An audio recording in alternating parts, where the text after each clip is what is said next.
you ready?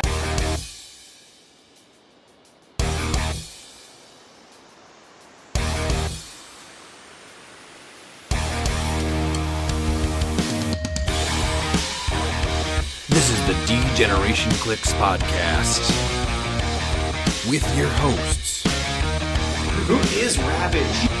Ryan Ruckman, Ravage. Hand me that bottle cap. Miles Kane, Hand me that paperclip. Grab that twine. Gun wrapper. Daniel Schwab, We are best friends, Asgard to Mouth, and Pete. 'Cause I'm just me.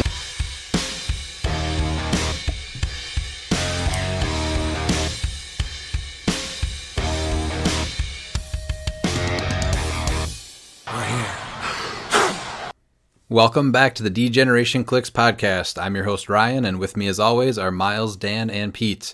Miles, we are glad to have you here tonight. Dan, how's Dan? Could be better, could be worse today, but I'm trying to stay positive. That's great. Pete, have you finally recovered from Worlds? Yeah, it was, we came back and I went right into my super busy work week, which ended up being almost 70 hours. So I finally got some sleep last night and slept a pretty good night. I did want to go over just one thing from the amazing new podcast introduction of the thing I'm most happy about of all of it, and it's all great, is the reference of the old team name. It just makes me happy to hear someone say Asgard to Mouth. Every time I hear that, I crack up. It's hilarious. So it's a nice shout out to how we started, and then we had to retire the team name because once Ollie started playing, we didn't want him introduced as part of that team. I'm glad I was able to get it in there, but the reference at least. I mean, it can't get any better because it's coming out of Crampton's mouth. I'm like, well, that's just perfect. Yeah, that was a highlight listening to it on the first time we heard it. It just made me laugh so hard. So thank you for that. Absolutely. We took the kids to the new Transformers movie over the weekend, Transformers 1, and that was just awesome. Super impressive movie. They did a whole origin backstory on Cybertron. So I'm sure some of you guys remember the 80s movie where they murdered just half of the robots to make room for a new cast to sell toys. So this movie will not scar your kids like that, because that was pretty hurtful back then. But they fleshed out the history a lot since the 80s cartoon. It was really good. Can I take a minute and explain to you what happened during that? So I went with my mom. Yes, please. Bev, as who I refer to as Bev, and occasionally Mom, but mostly call her by her name now to annoy the crap out of her. And so we're sitting in the theater and that happened. And the whole theater is just full of little kids just crying, just tears streaming down our face when all that stuff happens. And my mom didn't really know what to do because she was so upset at that point. So she went out and yelled at some poor 18-year-old behind the counter that was just selling tickets for 10 minutes. And so that's how I remember Transformers the movie, was basically just a life-altering, soul-crushing moment so Hasbro could sell more toys. Well, yeah, they didn't do that. They didn't do that stuff back then, and you're all excited to see all these robots that you've seen for, I don't know, a year in a cartoon form, and then all of a sudden they just all are dead, and it's just an opening 20 minutes of them all just getting destroyed. And your whole childhood just going with it, and I was just like... Wow, I just remember walking out of the theater kind of being excited for the new stuff, but also just being super deflated and just really for weeks perseverating, is Optimus Prime actually, and don't tell me spoilers, that movie's been out for 20 years, is Optimus Prime actually dead? Well, it also has The Touch, which is probably one of the greatest theme songs of any song from the 80s, any movie from the 80s. Stan Bush, right? Yes. Stan Bush, he makes great soundtracks. And so far, this is exactly the type of intro I want for a HeroClix podcast. We went down memory lane for Transformers the movie. I'll always go back to the 80s. He does Never Surrender for Kickboxer, as well as Fight to Survive for Bloodsport, which are American classics. So yeah, I mean, Stan Bush is part of the D-Generation Clix Hall of Fame for sure. Ooh, that's a good episode, the D-Generation Clix Hall of Fame. It could be. Inaugural edition will include Fred Durst and that guy. And Stan Bush. Yes. Yeah. Very similar artists. In news, the next set back, Black Panther has had its dates updated in the win. So pre-releases are supposed to start October 16th, and the official release date is October 23rd. So hopefully we start seeing the Scott Porter unboxings pretty soon. And also, for everyone that went out and bought a bunch of Masters of Time Darkstides, Legacy Ghost Riders, or Slipneers... Well, I'm afraid I've got some bad news.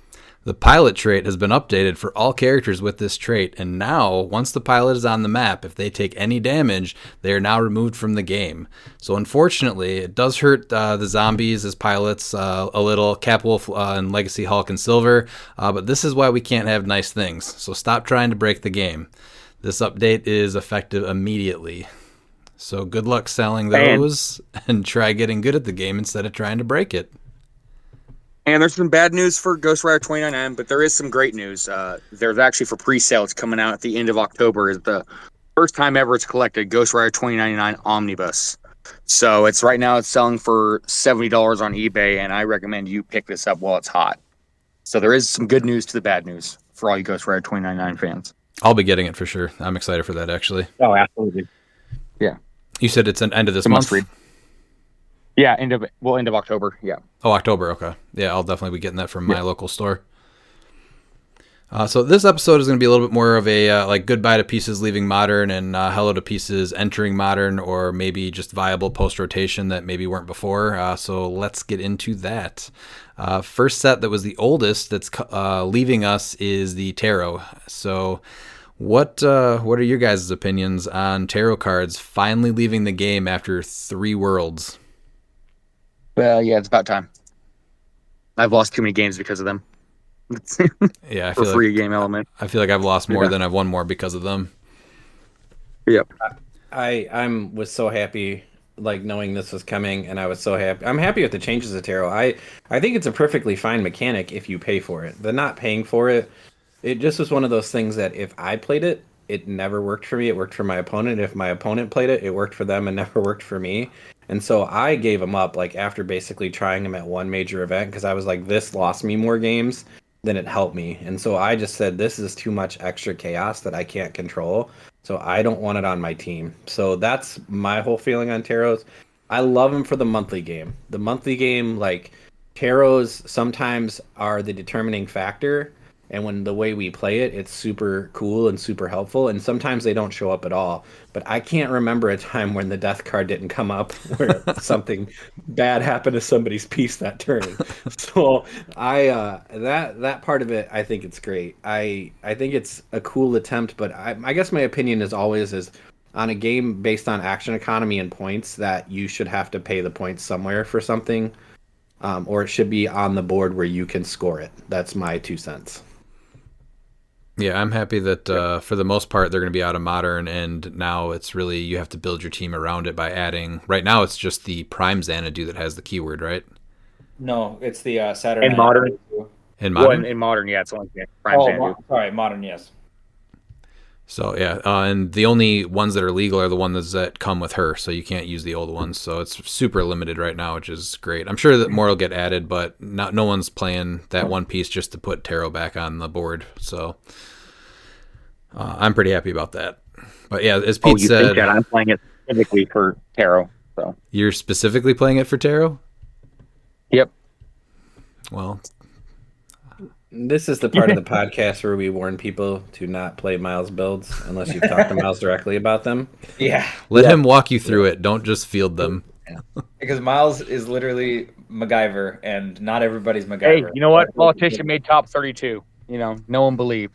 No, they talk. I said if they talk to you, it's fine. Yeah. Yeah, I'm just exactly. picking That's what I up mean. the Yeah, build. I'm just saying there's proof in the pudding of me helping build good teams. But And you, Miles is you great. walked If him you through slide that, into though. his DMs, yeah, if you slide into Miles' DMs to the team, he'll give you honest feedback. He gets to look at my monthly teams every month before they hit the board. He sees a lot and of every those. time I said they're good, he wins. Yeah. I feed into Pete's ego. I'm like, yeah, you're gonna win this month. Yeah, that's it. Oh, is that Good what work. it is? Yeah. See, like, there's some tarots that I really enjoyed. Like I really got to love like Page of Pentacles, but like there's other cards that I'm just like, oh, this is terrifying. So it's very much like, oh, they're cool, but like you guys said, I think it's more you have to have something on the board now in order to have them, and I think that's much more balanced. Well, even Yeah, it's just the free game element that was hard. even Yes. with Worlds this year, the first 2 games that I played out of the 6 that day, like it was great. Things came up the perfect time, and then the other 4 games, the things were coming up. Like the first one that I pulled was the one that I knew I was going to need to benefit me the most to fight the person that I was going up against. So I don't know. I'm just so excited to not have to worry about them getting pulled. That was like the best thing about Pulp, was not having to do those. Yeah, I'm hoping that this just shows that they're trying to like push for you have to pay for stuff on the board first to get things on your sideline, or it has to work in some fashion where there's something on the board in order to have something on your sideline or whatever. I think that's or just I know tarot's not on your sideline, but it has to still correlate with something on the board. I think if they approach it that way, that's probably the best because that's how I feel. It should be tagged to something on the board. You shouldn't just have free sideline elements that are just kind of there. Yeah, the changes to it are great. And honestly, I can even see myself playing tarot again with like Saturnine and Silver or something like that. But I'm just glad they're not a must play. They're just like the Porters. If you're not playing them, you felt wrong by not playing them. I didn't feel wrong at Worlds not playing them. I was cool. Well, fine. What about Nimrod? So I'm always a little partial to the X-Men sets, but the 47B Nimrod, the Prime, he was a piece that was a little bit fringy, and I really did wish that he got a little bit more play. I think that robots not being super strong was kind of the issue there. Did you guys ever come up across him? Right. Only against the master molds. I never came against him main force. Yeah, outside of school. and that's what I thought. I thought he'd see play at 35. I was like, yeah, he's a giant, but he's still got one of the best pulse waves in the game. So I was really surprised he didn't see more play. That was definitely a piece where I was like, really? I think the strength of the primes. I think that's honestly the real reason why he didn't see more play. I guess, but I don't know. He just seems real good for 35. Like, yeah, he's got 10 attack, Yeah. but he's got perplex, and pulse wave just does damage. So Yeah. In news that will surprise no one that's ever played me any number of games more than one, I play a lot of robots, and that team always included it's one of 2 primes. It's either Prime Vision or him, and so that was the easiest thing. I love the piece, honestly. I played him on multiple Monday nights, but I could never make it work in competitive. So, do you think that with post rotation happening, if he was a Prime that was entering right now, that he would actually have a chance? I think the Prime until either I just lose with it so much is going to be Blue Beetle, because I just love the idea of erasing something so much. I didn't pull it off this past Monday, but I got damn close. Somebody hit their super senses.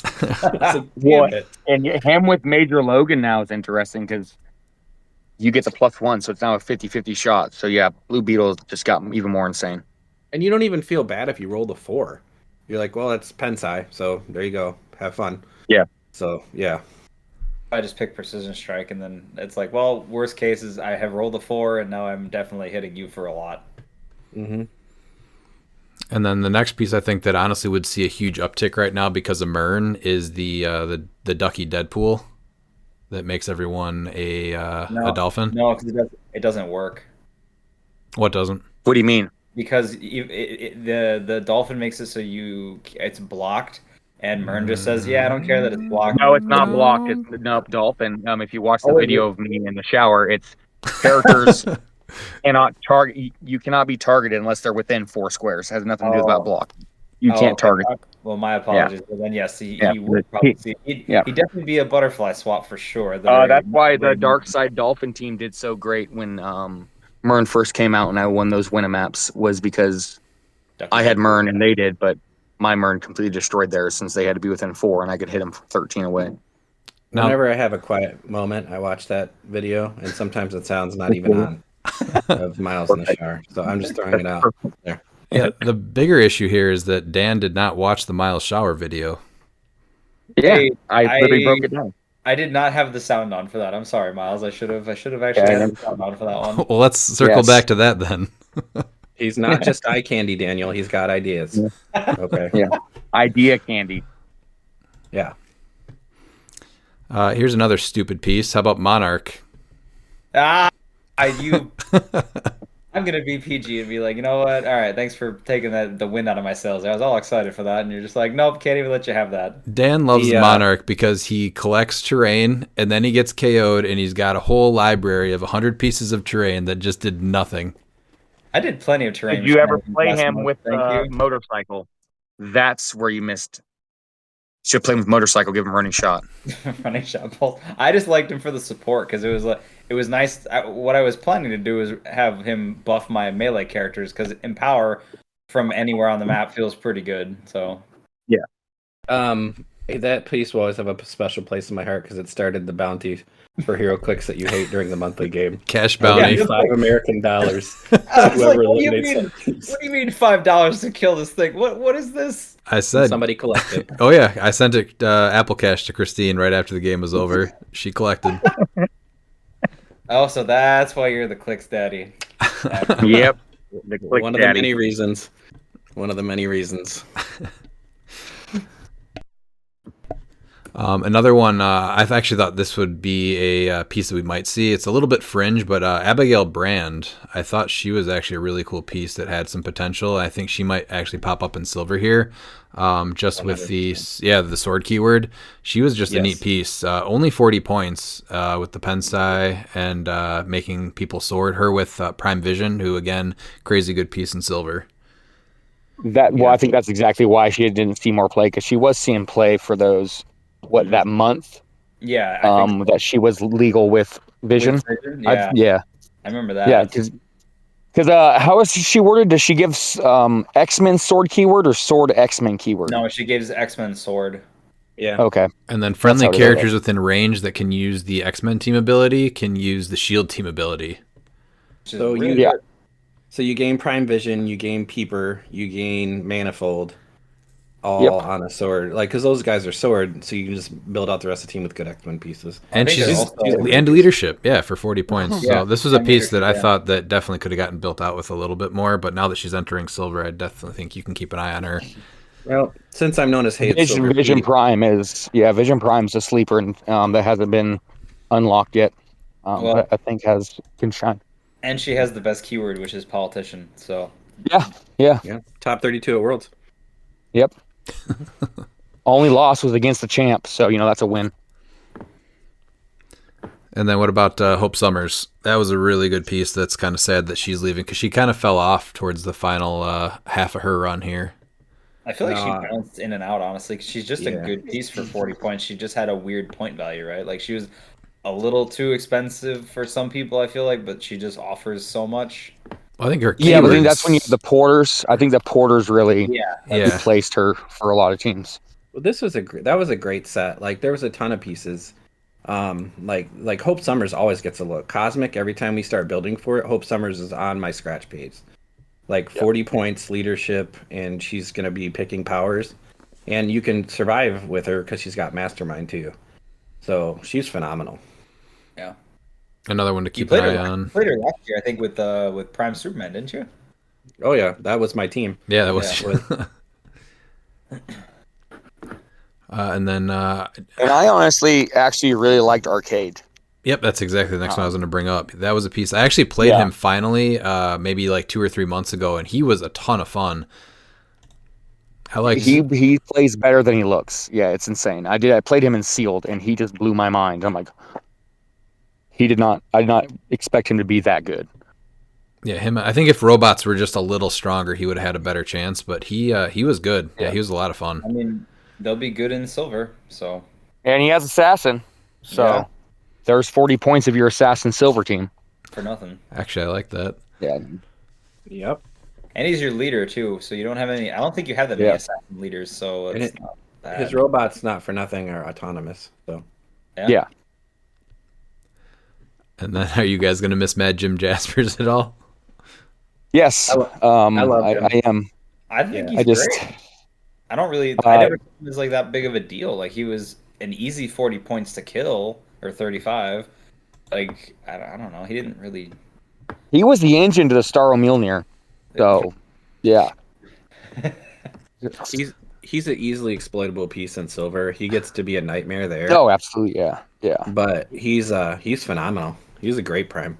Yeah, That's I don't. exactly what you want your prime to do. Either be Yeah. an amazing attacker or do something that's so cool as support. He was huge. And that's exactly what he was. He was like a genius support piece that allowed you to be like a huge toolkit. And I don't really. Yeah, his free barriers could really mess up placement. Yeah, he brought so much to the table.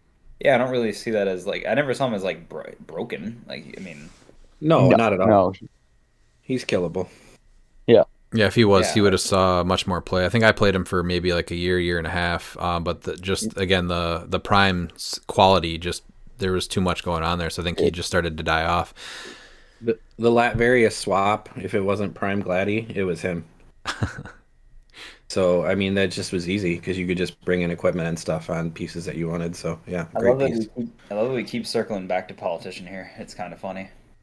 Yeah, well, you know what? He was the engine that ran that team because when you got Mern either the Trick Arrows or the Sinestro Rink. So, Good choices. yeah. Did you I think that Nick was the only one that ran Mad Gem 2 at Worlds, at least placed. I didn't see any other builds with Mad Gem. I think I saw one other one, but I don't think they made cut. But I did see one other one. Oh, okay. Yeah. I know he I saw didn't so either. much play, and then but the primes, but the prime is from 2 years ago. It's insane the quality of primes that we had this year at Worlds, even compared to last year's as well. Yeah, I think that helps kind of make the teams a little bit more variable also. Yeah. Did you guys ever play against Blink or play Blink, the chase from this set? I did play against Blink, and I thought she was really cool. It's just like it's very finesse. Like you have to know what you're doing. Like I think that's her biggest weakness and her point cost. I think she's really cool. She's really cool though. Yeah, I think it's really the point cost that hurt her. There's so much cool stuff going on with her. It's just that 75 points was just way too much. If she was less, I think she would have had a chance actually to see some play. Like if they would have shaved off, I think 15. Like it should have been 60. I could live with that. Yeah, 60 points. Yeah. Yeah, she's definitely a finesse piece, but I think there was something there. Yeah. Even at 75, I mean, silver, there is something there. It's not a plug and play piece. You're going to have to really work on placement and figure out how to get the most out of her. Yeah. That was one of the few times in a sealed where I pulled well. I pulled her and she beat the brakes off people all day.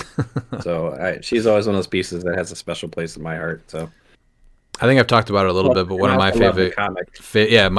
one of my favorite comic runs was Exiles, and I just really like the absolutely. character. So yeah, if she was a little bit more less points, I probably would have tried to make her work. She's always kind of on my eye. And even Yeah, her that's first probably one of the appearances best. back in Yeah. Age of Apocalypse, like she was just great back then too. So, because she was also she was Generation X Yeah, Yeah. I think so. initially. Yeah. Because she really came back in comics in Age of Apocalypse, or was that my backwards on my timeline there? No, she was just. No, she started in Age of Apocalypse. Yeah. Yeah, she was a very minor character, and then they did a 4-issue miniseries leading up to Exiles. Yeah, And that series was essentially built around her. I do wish she had her classic costume on this sculpt, though. I know that it's supposed to be the sword version, and with that time in comics, but I just like her original costume too, the green one. Oh yeah, that's a weird- great classic costume. This weird jumpsuit Yeah. just wasn't doing it for me. Did they make another one in this set, or was that a different? Was that That another set where was she? Rise and Fall. That one was kind of Okay. fun, but again, just a little overcosted. But she's fun. Yeah, I just remember that her having that costume, and I was like, I feel like they just made one with that costume. It was Rise and Fall, which was like the year before. Yeah, and she's jumping out of a portal, so it was cool to have two in Modern at the same time. But she rotated last year then. Yeah. The Saturnine was another chase that I thought was really cool. I think somebody did pretty well with her. The Saturnine chase, the 150.1 at Worlds. I don't remember how far they went. Do you? I think they made top 64. I think. I'm not Yeah. but I think they made top 64. That's the team that ended up winning the 2v2. That was I actually beat that team, the 300-0, and we had that roll off that shouldn't have been a roll off. But yeah, he, Are you talking about in Portland? in Oregon. Yeah. Okay. Yep. I love Yeah, it. he- I love this I was game. his only loss. So that's no one had an answer for that Saturnine. Yeah, small maps with that 8 range. I think she's really cool. If she was still around, Yeah. this is definitely a piece I'd be looking at a little bit more now too. But keep in mind, now she's going to silver, she does have the tarot keyword, so I think that this could easily be 150 of your 200 points in silver. I like it. I mean, she's tanky. She does a lot. She makes figures for free that don't cost anything, and she can generate within within a range. So it's pretty good. I mean, I thought she was cool. I could never make her work like in modern, but she was a piece that I always looked at for sure. She also offers a reroll too. Yep. I mean, on her damage power, which she gets the whole time. She's cool. She's always been cool. It was hard to make her work in modern, but in silver, she opens up a lot of opportunities. Yeah, I think she'll have a chance. So. This one is one that I'm actually there's just this keyword I'm kind of sad is leaving, because I really like the comics where they gave Arako a backstory and added all these new characters. So like the original Death and War, White Sword, all those characters. I'm kind of sad that they're leaving modern because they were a ton of fun to play. I don't think that keyword's gonna disappear though. I bet you the next like X-Men set, that keyword makes an appearance on some figures. It might even appear on one of the storms in Black Panther, just because they have so much that's still like a very like part of their story. So I don't know if that keyword's gonna just go away. Well, they continued it with X-Men Red, I think it was, where Storm was a big part. So if we got that Storm and they fleshed out Arako, that would be a great way to start.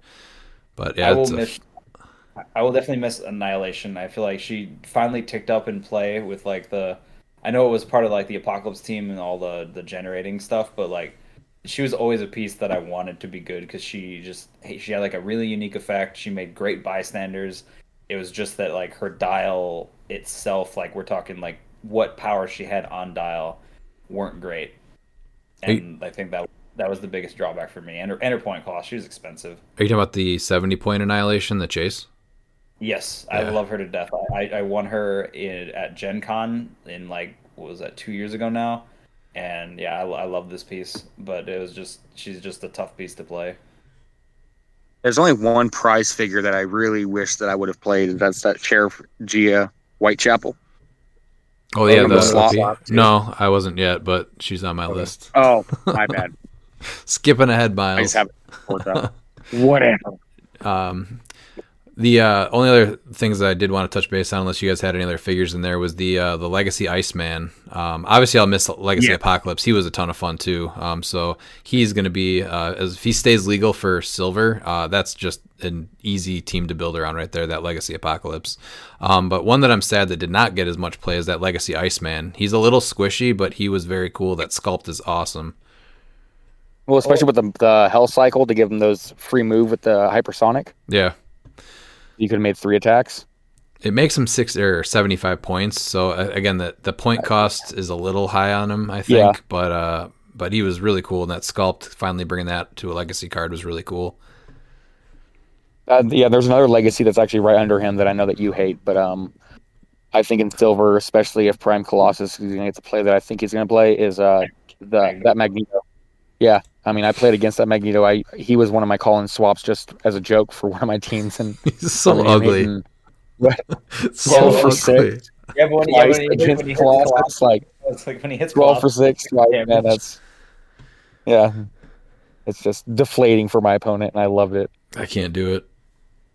Yeah, I know. That's why I did it for you. I think I played Legacy Apocalypse once, and he's just a really cool piece to play.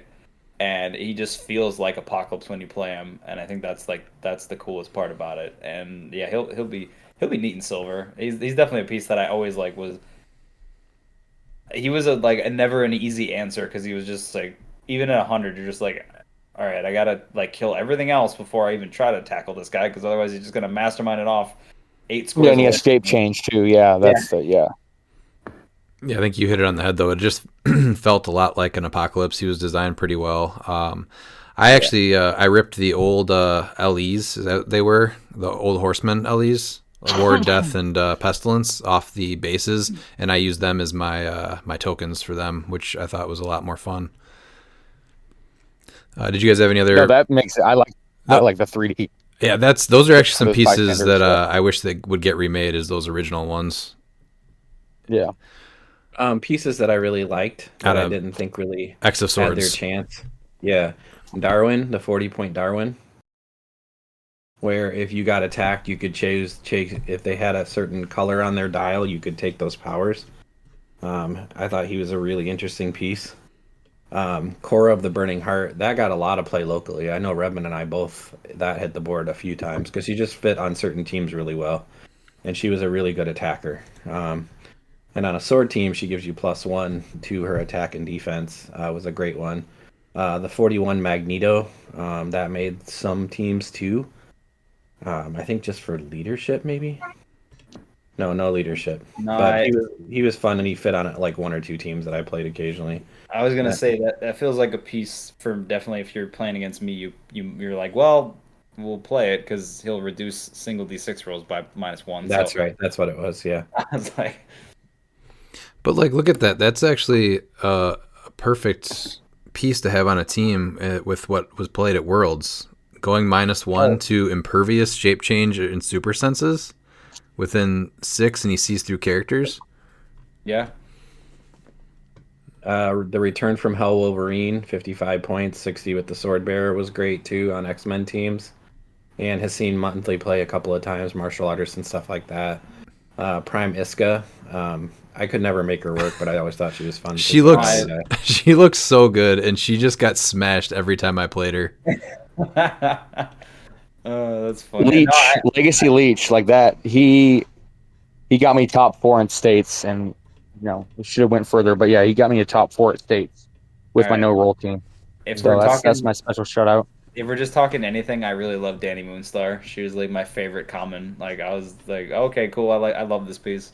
50 points to triple target mind control, and then hopefully I hit a bunch of stuff, and then if I have a rally, I can do it again. That was a lot of fun. Yeah, she was really good in Sealed, and I played her on New Mutants a couple times, and I think on Mystical Team. The Emma Frost, I could switch into the 100 Emma Frost. The 75 Oh, yeah. point one has always been really interesting to me because she also made the Cuckoo bystanders. So, yeah, I like that type of stuff because I like the utility of being able to bring in something you need at that moment. And that, for not for nothing, that 100 Emma Frost 100 was really, really underrated as far as just a piece that survived. So, defend and then adjacent characters bystanders modify attack and defense +1. So, yeah, great piece. Yeah, I'm surprised that one didn't see more play. I'm assuming just because she was expensive, 75. I feel like people would have just been like, "Yeah, it's a lot though." Between this set and then the storyline OP, just all the swords. Are you guys happy that those are leaving, or wish they were staying around? No, I loved the swords. Like Yeah. they were my favorite equipment. Basically, I played them for so long. Yeah, A lot of them didn't see as much play as I would have liked to see them play. The Twilight Sword is a sword that was really interesting that never saw any play, but I still think there's something there, which is that you generate the barrier. Yeah, well, that's just it though. It's not barrier; And it it's blocking, so it stays. Yeah, which is he was- awesome, yeah, and no he one was good ever really blocking. used that, which is kind of No. crazy. And then there's the Yeah. what's the sword that you just place someone somewhere else based off The your blades Starlight. roll? Yeah, Starlight. yeah. There's a lot of them that I think you could have done some unique stuff with that didn't get play. It was Like- pretty much just Soul Sword, Warlock, stuff like that. I mean, I loved Vermilion because splash damage was fun because you hit the big chunky piece that has like a reducer, and then you just clip all of the pieces that don't have a reducer next to it for one. Like that was quite nice. Even in the commons, though, before we switch to the slop, like Solemn was fine at 45 because he can reduce penetrating damage the whole dial. Eve isn't even bad at 85 with a sword, like really good attacker, and he had like 8 clicks Yeah. of just reducing pen the whole time. And then that Cypher, that 25-point Cypher, he made a couple of teams just for the Empower enhancement. Yeah, he was good. And so, yeah. One piece that was talked about a lot when it first came out was that Stepford Cuckoo, and then she was a common, and I think she was going for almost like $20, I think, in the beginning, right? 20, 25. No, 50. There was you a mean few people trying to sell for 50 Really? Are we because of switching? how hard because of how hard she was to pull. Oh, we're swapping to the slop now because that she was out of the slop, wasn't she? Yeah. Did you have anything else from the original set? No. Okay. Yeah, Step for Cuckoo I had to trade for. I never pulled one, and we played the slop at a couple stores, and I just could never get one. And that was one of like my main ones because at that time X-Men swap and X-Men was huge, and going into silver, she's still easily to get on any team Yeah. because you can pick whatever support power you want, Outwit, Prob, or Perplex. So Per each game, right? Yeah. Yeah. Yeah, the fact that she didn't see more play, I was pretty surprised. Again, that might have been a piece that died off because Porters existed, but still really good. And with theme not being important, I think she would have seen more play. I think with theme being so important. Yeah. I was a big fan of this Havoc. I think this is the best Havoc that they made since we started playing the game. I've actually built quite a few teams with him. I think He is clearly the best Havoc they've made since for a while. Like he is just the best Ever. yeah, Havoc has been getting the shaft. a lot. Yeah. I need a Havoc one that- like this, but as the 90s X Factor attire. I'm still waiting on that one. Yeah, we still don't have that one, which is crazy. See, There's a few of the 90s X Factor that we still don't have. The one that I thought would see more play but didn't was actually the Storm uncommon. Like I thought I was like for 45 this looks really good, but she just never took off the way I thought she would. Is that the one that can place a character? No. It's the Giant Reach 3 Quake exploit, and you have stealth traded, and she has like a halfway decent rally. It's if you remove one rally, if you do this turn, when a Storm makes an attack, opposing characters can't modify defense values. That feels pretty good. She was really 45. good. Yeah, she was really good in the OP event, but then she just didn't carry over to anything. Yeah, I was just really surprised. She's really cheap, like especially with the Quake change too. I was like, how does she not see play? I was like, whatever. Yeah, 50 points for that with a sword isn't terrible. No. Rockslide was on every one of my slop teams. I pulled him every time, and you know what? He always overperformed. He was good. I did no complaints with him for 50 points. He was an automatic. Well, here we go. Here's Pulse Wave. Yeah, it was hard to say no to playing him if you pulled him. Yeah.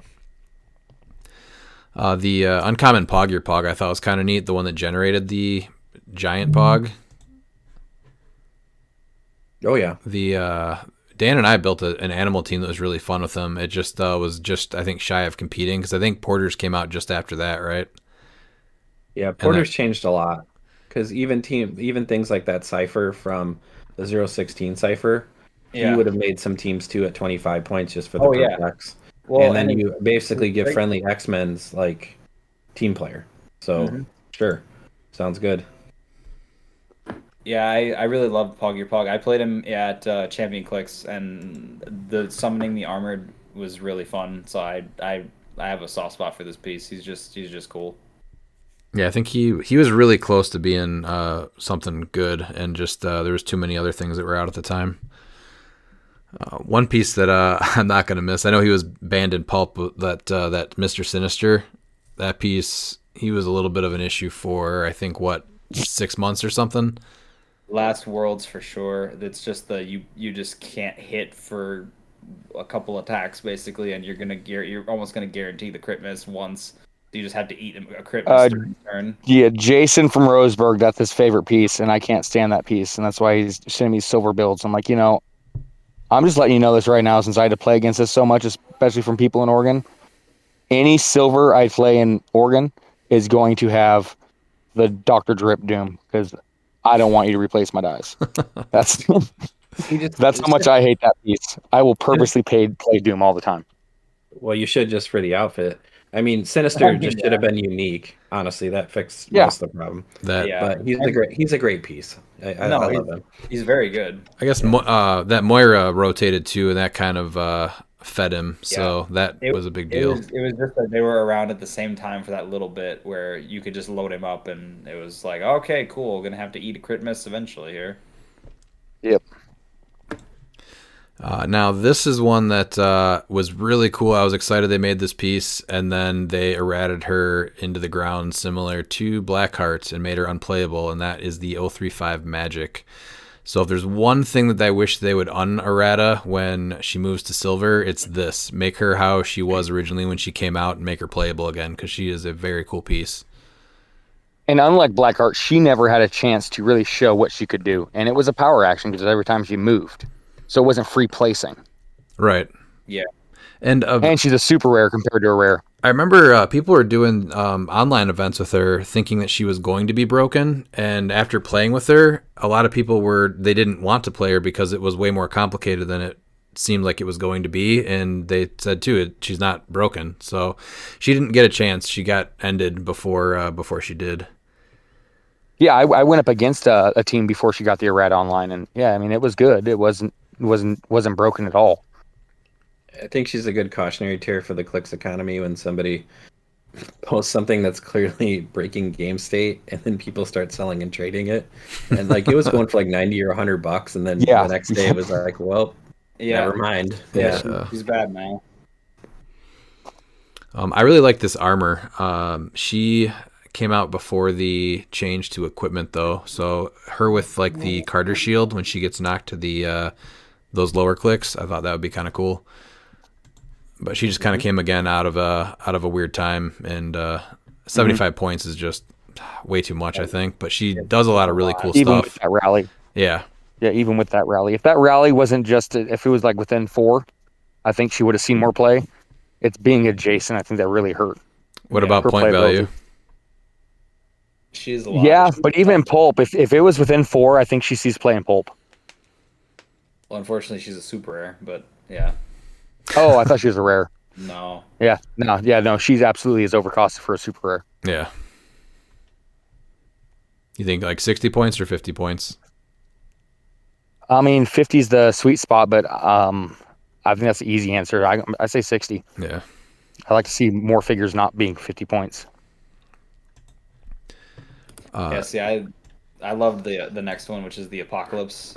I know like he's not a meta contender. I just like, again, this just feels like Apocalypse. I was like, this is exactly what he is. This wait, no, this is not the countdown one. This is the one I didn't play this one ever. Did you play this one at one of our monthly games? I did at Warrior, and he absolutely pulled the weight on that one. Yeah, he lasted for a while. I mean, the immortality tokens where you just take one unavoidable instead of taking actual damage, and you can actually keep getting them back is ridiculous. And he has traded invincible in leadership. I was just like, oh, cool. All right, double rollouts and invincible. I will take that all day. Was the swap the set with the Scarab, or was that the main set? That was the main set, because that was the chase one with Scarab. Oh man, those were good seals for me because I pulled that Apocalypse and I had the wrong sword actually. Oh, it was so stupid. What did you pull? Because I had to play you. It was a completely wrong sword, but it worked so much better. I don't remember at the time. Oh, it was the white sword because you were generating bystanders because of it, right? Yeah, so they packed the wrong sword, and this is a good shout out to WizKids because I messaged them like, I got the Chase Apocalypse, I didn't get Scarab, I got the other sword. So they actually sent me both the piece that should have went with the white sword and the Scarab. Oh, dang. So it was super nice. So yeah. I just thought you got the sword. I didn't realize you got the piece too. Yeah, that is cool. Yeah, I thought that was very, very cool of him. Sorry, I derailed us back to the other set again. My apologies. Some pieces. Are you done with your list? I've got list. Oh, I just had a couple with the one that Miles started bringing up was that Sheriff Gia Whitechapel. Oh, I always thought there was something there with her. Yeah, I honestly did. Again, 75 points was a lot, but she did a ton. I've played against her a couple times. She does have leadership, so this is another one that you could look at, Politician. Yeah, well, and she's sort of like Mern Scarab. Yeah. Because then when they make a range attack, her or adjacent friendly bystanders make a range attack, they may target equipped characters or characters holding an object regardless of line of fire. Yeah, that's real good. And yeah, 7 range, precision strike. So she was pretty good. Yeah. But just didn't see any play at all. 18 defend with super senses. She would have been fine. Yep. Pete, why don't you tell me about Saturnine? Are you gonna miss her? Oh, the good thing is I will never miss her for long because that piece will probably get played every monthly for Mystical and get a look in Ruler because she is just, especially now with Constantine, because I'm anticipating there's at least 2 Constantine, so there's no prob for Mystical until those pieces are dead. So Saturnine weighs in big every Mystical monthly game, and she's just a great piece. You get your TK. Not for nothing, she can survive a little bit because she's able to kind of mastermind off to stuff, and just a wonderful 35-point piece. And there are ways to get stuff on her to make her a little bit of an attacker with the 8 range triple target. Like obviously you can put on like the Mandarin ring that does precision strike, so that's always good. So. Or the energy explosion one. I feel like that's just an easy like triple target pen energy explosion. Like that's just lightning and or that was or, it? yeah lightning. Yeah, the lightning ring with the incandescence. So she has the 3 damage energy explosion. Yep, and then you've got your TK automatically, so you can just start looking at other stuff that you need. So yeah, that board wide effect of going up or down one has saved my butt so many times and caused me to hit so many times that I adore this piece. So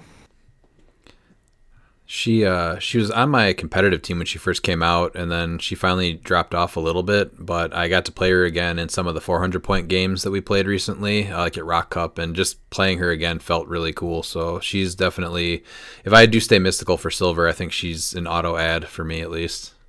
Did you play the extra tarot stuff too? Or oh yeah, that's huge because it's no. I know it's huge. I was just curious if you did or not. Oh yeah, I mean, because it doesn't take your sideline up either. So just having one that says like you can't heal if that's what your team is big on, stuff like that, Or if another big one too is like playing Arachnite. I love playing the Precision Strike card, but it's also come back at me quite a few times. So being able to take that one out if I was going against like a team with Hawkeye, where it could get really dangerous. Like it was nice to be able to even not only add stuff, but to take stuff out that would have helped my opponent if it came up at the wrong time. So she's really good. I also love that huge Pog. That guy was awesome. I think he's better than most of the Jurassic League guys that just came out too. So this is a guy that I'm sad is leaving Modern. I played him last year at Worlds. He was actually like he played a lot better than you think. Like 70 points, Charge Flurry, Precision Strike with Perplex was actually really good, and him being able to just rip equipment was pretty hilarious. So he's also got Dolphin. He's got a stop click. Yep. Precision Strike. Yeah, he was really cool, and he is a giant. I know his base I think says he's a Colossal. No, he's a Colossal. Yeah, I think his base says giant, but he is a Colossal. So this was a piece I think was really close to being able to be competitive, but again, it just 70 points is a hard point value, and at the time the keywords hurt him. He's seen a lot of play. I've played him. I've played against him. He's a wildly fun piece. He's a super cool sculpt. I mean, just perfect. If you read the comics, like that's just the perfect sculpt for him.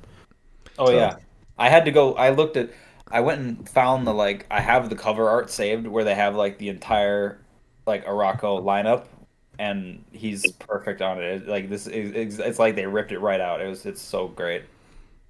I think they turned around this set really fast compared to when the comics were out. So when I saw a picture of him, I got really excited for this set. This was the first set that actually made me go back and read, or I'd say one of the few sets where I actually went back and read like an entire series because of this. Like these guys were so cool that I was like, oh, I need to go read this, and I did, and I love it now. Like I actually read X-Men stuff now purely for the Araco. Like if they bring up Araco stuff, yeah. Yeah. So I'm sad that they're leaving. This is Jonathan Hickman at his finest, writing X-Men. It was a wonderful, wonderful story, and if you haven't read it, you should. And then you probably got to give it a month and then reread it because there's a lot of subtlety in Hickman's storytelling that you don't get the first time. Yeah, so. And then they've expanded it because they like it. I know that technical this what is it 5-year saga has technically ended. Spoilers, but it's such a good run, and they expanded it past X of Swords into other things. So you still see these characters floating around, and it's just really cool. Yeah, there's still a handful of characters that they basically made for the story that I'm waiting for them to make too. Oh yeah. And then Genesis Apocalypse, obviously those guys are going to be on a list that are going to be crazy that they're gone. Not mad about it. I figured Pete would talk about Apocalypse. Can I talk about Genesis? Oh yeah, go ahead. Like I love her. Like I was fortunate enough to win her, and like it's the same thing as like Annihilation. Like it's just a piece that I like. I really enjoyed playing, and I play her at all point values. So I just love what she does. She puts three of my favorite keywords in a bundle and are like, hey, you're best buddies, and that's to me that's just cool. I keyword cheat a lot, so it's really cool. I love what she does. Like the bonuses she gives for just like having blades and stuff. Like just her in and of herself was great. Like I didn't even run Apocalypse. I just ran her for like the synergies I could get from that, and I thought that was really cool. So she's just a really like if she's not banned in silver, she's gonna be a thought because I might just run her at 150 with backup and No, just 300 with backup. just 300 with backup.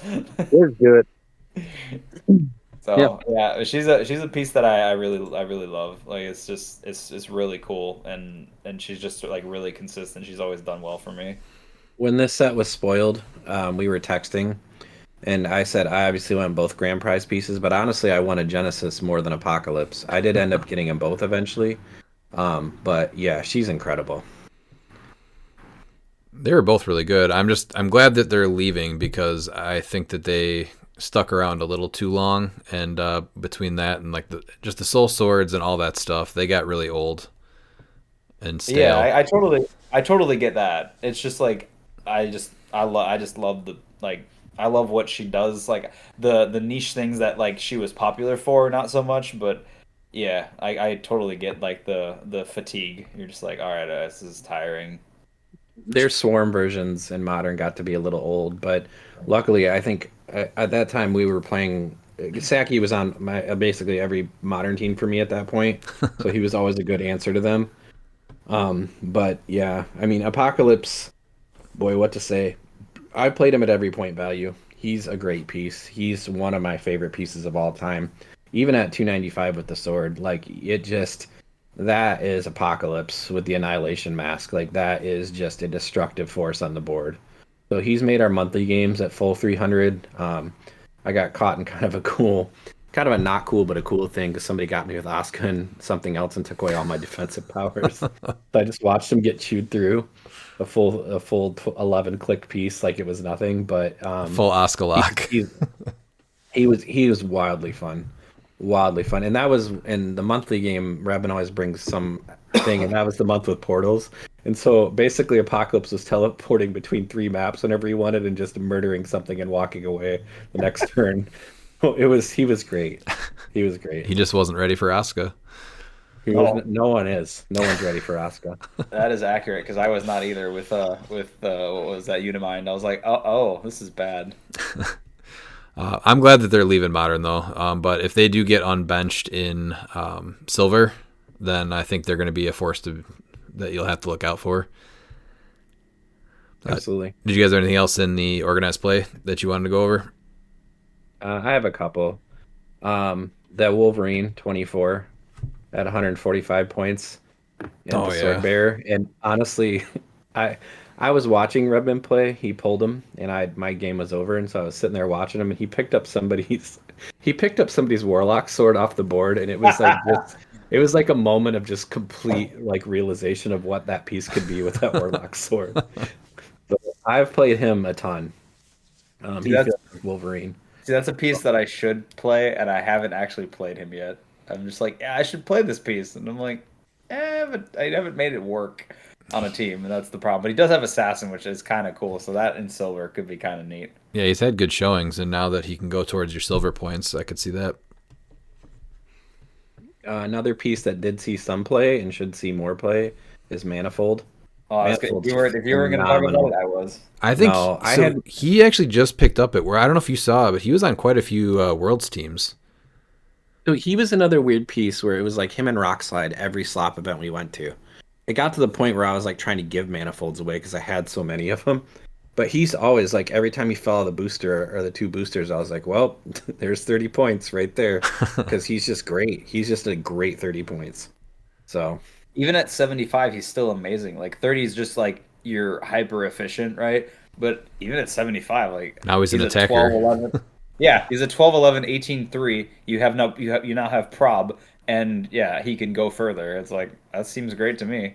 So And when you just needed to lock somebody down, you just phase him through people and run yeah, him off. Yeah, because he no, took away the improved abilities. he was a piece that I finally got like a month or two ago, and it was like finally like I know he's rotating, but I'm still gonna play him anyway. But it's just yeah, this was like a piece that I wanted, and I was like, oh, I just couldn't seem to track one down. Do you have any other pieces, Pete? Just quick scrolling. I always felt like Captain Avalon at 45 got a look for me on warrior teams if you needed leadership. I thought he was cool because he also gave out toughness if somebody made a close attack, which is like situationally good for you sometimes. We talked about Sarah Whitepool. Nimrod the Greater is cool on certain teams, especially Sentinel. And so he's made a couple of teams of mine. That Mojo, the prize Mojo, I know you played him a couple of times, Redmond. He's fun. He never really did anything outstanding, but he's a super fun piece and a super cool sculpt. But I think that's probably all of mine. Did you have any other ones, Dan or Miles? I always thought the Ellie Pestilence like could have been better at 50. Like she just does a neat thing with the poison arrows, where you give them a token and then you can just deal damage. But it was just one of those where like I don't think her point cost was like right there, right at the right place. But she just did something really unique, and I was like, this is cool. Well, Pestilence and Famine were really hard to get, right? Because they were in Prize pieces. they were prize The pieces, and Yeah, that was the only way to get them, right? Whereas War and Death, they had main set pieces, they had starter set pieces, and then they also had separate organized play pieces. So they each had 3 different actual physical versions with different powers and everything. And then these guys only got a LE, right? No, they got super rares and LEs. Yeah, but they were still really hard to get. Yeah. Oh, that's right. Yeah, they got the super rares and LEs. Okay. I always felt there was something there with that red root too, and I just could never make it work. I remember you played that during one of the mystical games, and I was just like, okay, I know this thing is gonna do something really weird, and he's gonna have a plan around it, and I'm just gonna stay as far away from it as I can because I do not want to deal with this. And it's still, I think she still came up and messed with my life during one of the games. I liked her with the rings because it just says choose a marker that was generated by her, and then you can make it with Nightbringer or with the 0 ring. So Oh, that's what it was. Yeah, I remember you doing that. You like walked her out, poofed a terrain like a hindering terrain marker, and then did some shenanigans with it. yeah, so she was just kind of fun, and she starts at 40 points with stealth, so it was kind of a cool piece, but yeah, nothing that lasted. You guys left out the best one. I waited for someone to bring him up. What do you No got? one did. It's the month 2 Mojo. Wait, Pete We brought talked about Mojo. the prize? Yeah, Pete brought him up. Yeah. Oh, did you? I must have missed that. Yeah, Yeah. Mojo is 100%. I've played him several times, and I think he's extremely good. I think he just kind of fell by the wayside. Yeah. He did. He was at $60, and then he dropped down to 15 in a month. Yeah. Dude, his bystanders were outrageous. Yeah, Oh, that's the one thing that hurt him is that Wolverines. Yeah. They're ridiculous. Yeah. you could only generate them depending on what you rolled between the 4, 5, and 6. Like if they would have just let you generate one of them and just had him do his leadership 4 through 6, he would have seen a lot more play. That was Like there was no reason to get him that. That's what hurt him the most. Yeah. Did you have any other ones, Miles? No, Mojo from Slop is about. You guys covered everything else. That 195 point Wolverine is just, or 45 point Wolverine is nasty. He's had really good showings at our monthly games, or even just our local ones. He's definitely slept on. Yeah, even in Pulp, I think I was surprised that no one really tried him, even without the sword. I think that's the Dude, biggest he's thing in is that you don't get a sword with him, and so usually you pick something that gives you that extra rollout. So not being able to do that for 5 points and then paying 145 for him, I think that did hurt him for a lot. Yeah. No, yeah, that's what really hurt because they had to fix Pulp so you didn't have equipment because, I mean, Pulp would have just been insane. But like that, he was clearly meant to be played with equipment. Yeah, exactly. So, Moving He's on. a nightmare to kill. Just a nightmare to kill. Yeah, I've seen him do crazy things. I mean, Moving. Pulp should have been one equipment per force. I would be fine. I would be fine with it. I like equipment, though. I'm sure plenty of other people would not Yep. like it. Yeah. Avengers Forever, though, the first piece that I want to say goodbye to is Blue Marvel, because him and some of these other pieces kind of, I think, just ruined Pulp. So I'm mean glad like- he's Him and gone. Red Widow both. Yeah. You mean From, like 'cause I believe, yeah. him and Red Widow? But like, all right, goodbye. Red Widow at least has, I don't know. I hate the Pulse Wave stuff that Blue Marvel does. So Yeah. at least Red Yeah, Widow. but one of the commons. What's that? See, yeah, Yeah. I really I would love. say, yeah. I was gonna say I really love him because I'm like was so excited that they finally remade him again because he's only been made twice in the entire like game history. So I was like, cool, but yeah, he's really annoying at 50, and I understand the vitriol, so I get it. He's fine. Leave him alone. Well, the big thing was that the like Modern turned into a very close heavy game, so he wants to have range heavy games, right? That's what it is. Does he need it though? No, because he has Pulse Wave Force Blast. Like you can just still make good range attacks and just push people away. So Yeah, but the whole thing with him is that he gets to heal after that one click if it's a range attack. So he always you always wanted to get targeted by the range attacks. So, but when it shifted to a more close game, he just wasn't as good. But in Pulp, he was just a crazy 50 points, Force Blast, Pulse Wave. So, yeah, I think that he was a big reason that Pulp was not fun the last 2 years. Red Widow, at least you have to kind of, actually charge in there, leave her adjacent. Yeah, she can do some crazy damage, but you can also miss that attack a little bit more likely. So I have a little bit less of a problem with Red Widow, but again, she's Soldier, so she fits perfect with Blue Pulse Marvel. Wave is With Force Blast. With so Force rough and Blast. cold. Yeah. Yeah. That's fine. I mean, it is like this is like the most accurate version we've gotten of him. But yes, I understand, especially in Pulp. That's just very like demoralizing. You're like, oh, okay. Oh, another Blue Marvel. Woo. I played against the Blue Marvel in all 7 of my games. Yeah, exactly. Yeah, So that's the problem there. Yeah. It was a lot of Deathstroke and then followed up by Blue Marvel. So I'm hoping his absence in Modern Pulp makes the whole game a lot better. yeah. What about Kazar, though? I know, Dan, you'll miss him. Yeah. Enjoy Kazar. Good. Not a lot of people played him. I always enjoyed. He did some like the animal game. He allowed King Shark to like eat half the field. So I was pretty like psyched to how he performed. Like he's finesse, but like he does a thing very well, and that's fine. Like I'm okay with that. He's cool. Like I'll miss him for sure. I might play him in silver. I don't know. We'll see. He was starting to make a comeback after Blackheart got nerfed. He was showing up at Worlds for Kongs. I saw him a few times. I probably saw more of him than I did of Mad Jim Jaspers. Yeah, I mean, he's a good attacker. I mean, I don't think he's bad for 50 as like an attacker. He's 6 clicks deep. He's your leadership. He does the move thing. He generates a pretty decent bystander. I mean, and he can regenerate the bystander, which I don't think is bad. Yeah, and he's got wild cards, so he can do something else. I mean, like I said, I don't think he's really bad for 50 points. It's just like he was too expensive and didn't do what people wanted him to do when he first came out, and then it took like that happening in order for people to go back and be like, oh, well, he kind of does the same thing. And I think also, too, you're looking at, again, it's a support piece that is 50 points, and then you have porters that are 50 points, and they took 50 points out of every build almost.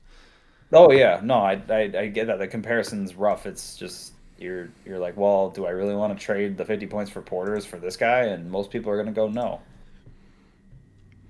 I liked the Prime Swordsman a ton. I don't think he saw a lot of play, but 75 points for what he was doing. It was actually a lot of fun. I think I played Pete? I think I played you a couple times with him, right? He's a little frustrating. He's a martial artist for sure. I remember that. He's a really efficient piece. I can't stand him. Yeah. I have a personal hate for him, just because I got the brick that was just him, no chase. Oh God.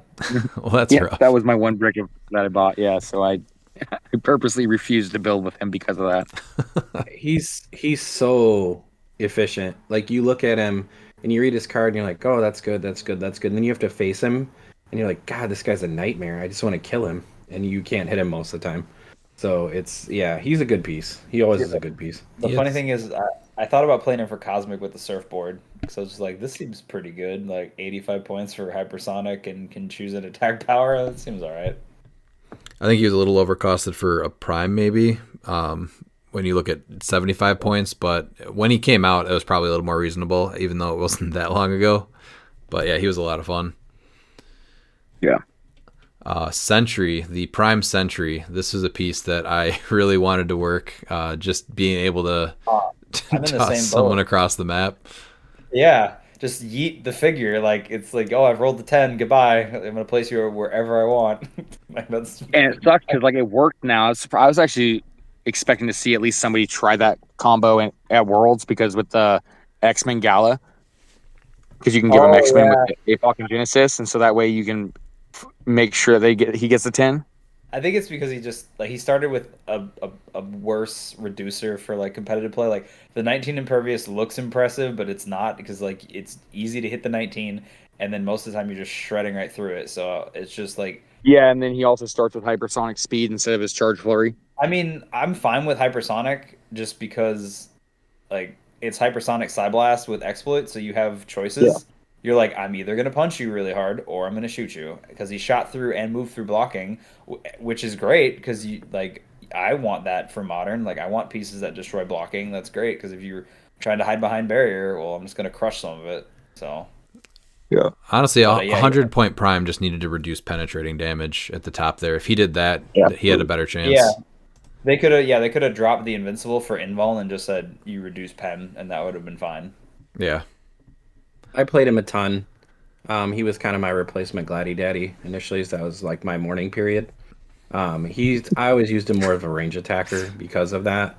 Because once you hit him, like he just demanded attention, but he wasn't easily to get through. Like you could knock him to his invincible clicks, but he still had that steel energy from closer range. So he hung around for a lot of things. And once in a great while, when I did roll a 10 or higher, I would just start laughing as I yeeted something across the board. So that was just fun. So see, I did not have that. When I played the Sentry the one time during Cosmic last year, he just got like absolutely chewed through from Surfer. So I was like, okay, I am gonna put you away for a little while. and I played him with the regular Sentry just to bring him in late in games too. So I liked the Sentry character and I liked both of those pieces. So Did you guys have any other ones before the chases? Yeah, I got one. Where was it? Reptile, that piece Dan should never be allowed to have. I was gonna say, yeah, like please, I love me some Reptile. He was so much fun. Like, he was just one of those pieces. I'm like, yeah, this is great actually. That was literally one of our monthly games ended with Dan having Reptile and me having Rocket and having that 145 point Wolverine, and Dan got halfway through that 145 point Wolverine's die by just not dying. Like he just kept coming back, and I'm like, Just immortal. If I lose this game to a 40-point piece, I'm gonna be a little upset, but I'm also gonna be really impressed.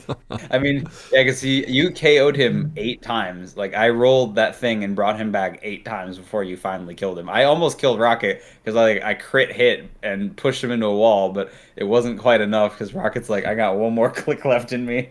I was like, dang it, you stupid raccoon. One of the commons, he saw tons of play from me, and then all of a sudden everyone decided to play the all black, and so it became obsolete. But that was Patriot team up card, because there was a short time when you're able to get the Empire Hulk link to die twice. Then you actually felt okay paying 60 points for him, and like the Young Avengers was almost there, but with the retirement being so crazy, there was never really any time for you to play without the all black. Yeah. And then with Mern, it's like, okay, if Patriot was going to bring the Young Avengers, so that way you can try and keep Hawkeye and Hawkeye alive again. With Mern, it became the exact same problem since he shared a keyword, so it was really hard to protect him. But I won several events when I went to Vegas with beating some high quality like meta teams, like with Sky Tyrants and Dark Phoenixes. Yeah, you did well. With the Young Avengers, they don't die. Iron Lad was one of mine. I played Council of Kings for a lot of fun Monday nights. Iron Lad performs way better than he looks like. And I think Redmond, I played him against you, and you just can't get the piece off the board. He's Yeah. just a nightmare to get through. You So should never yeah. last that long.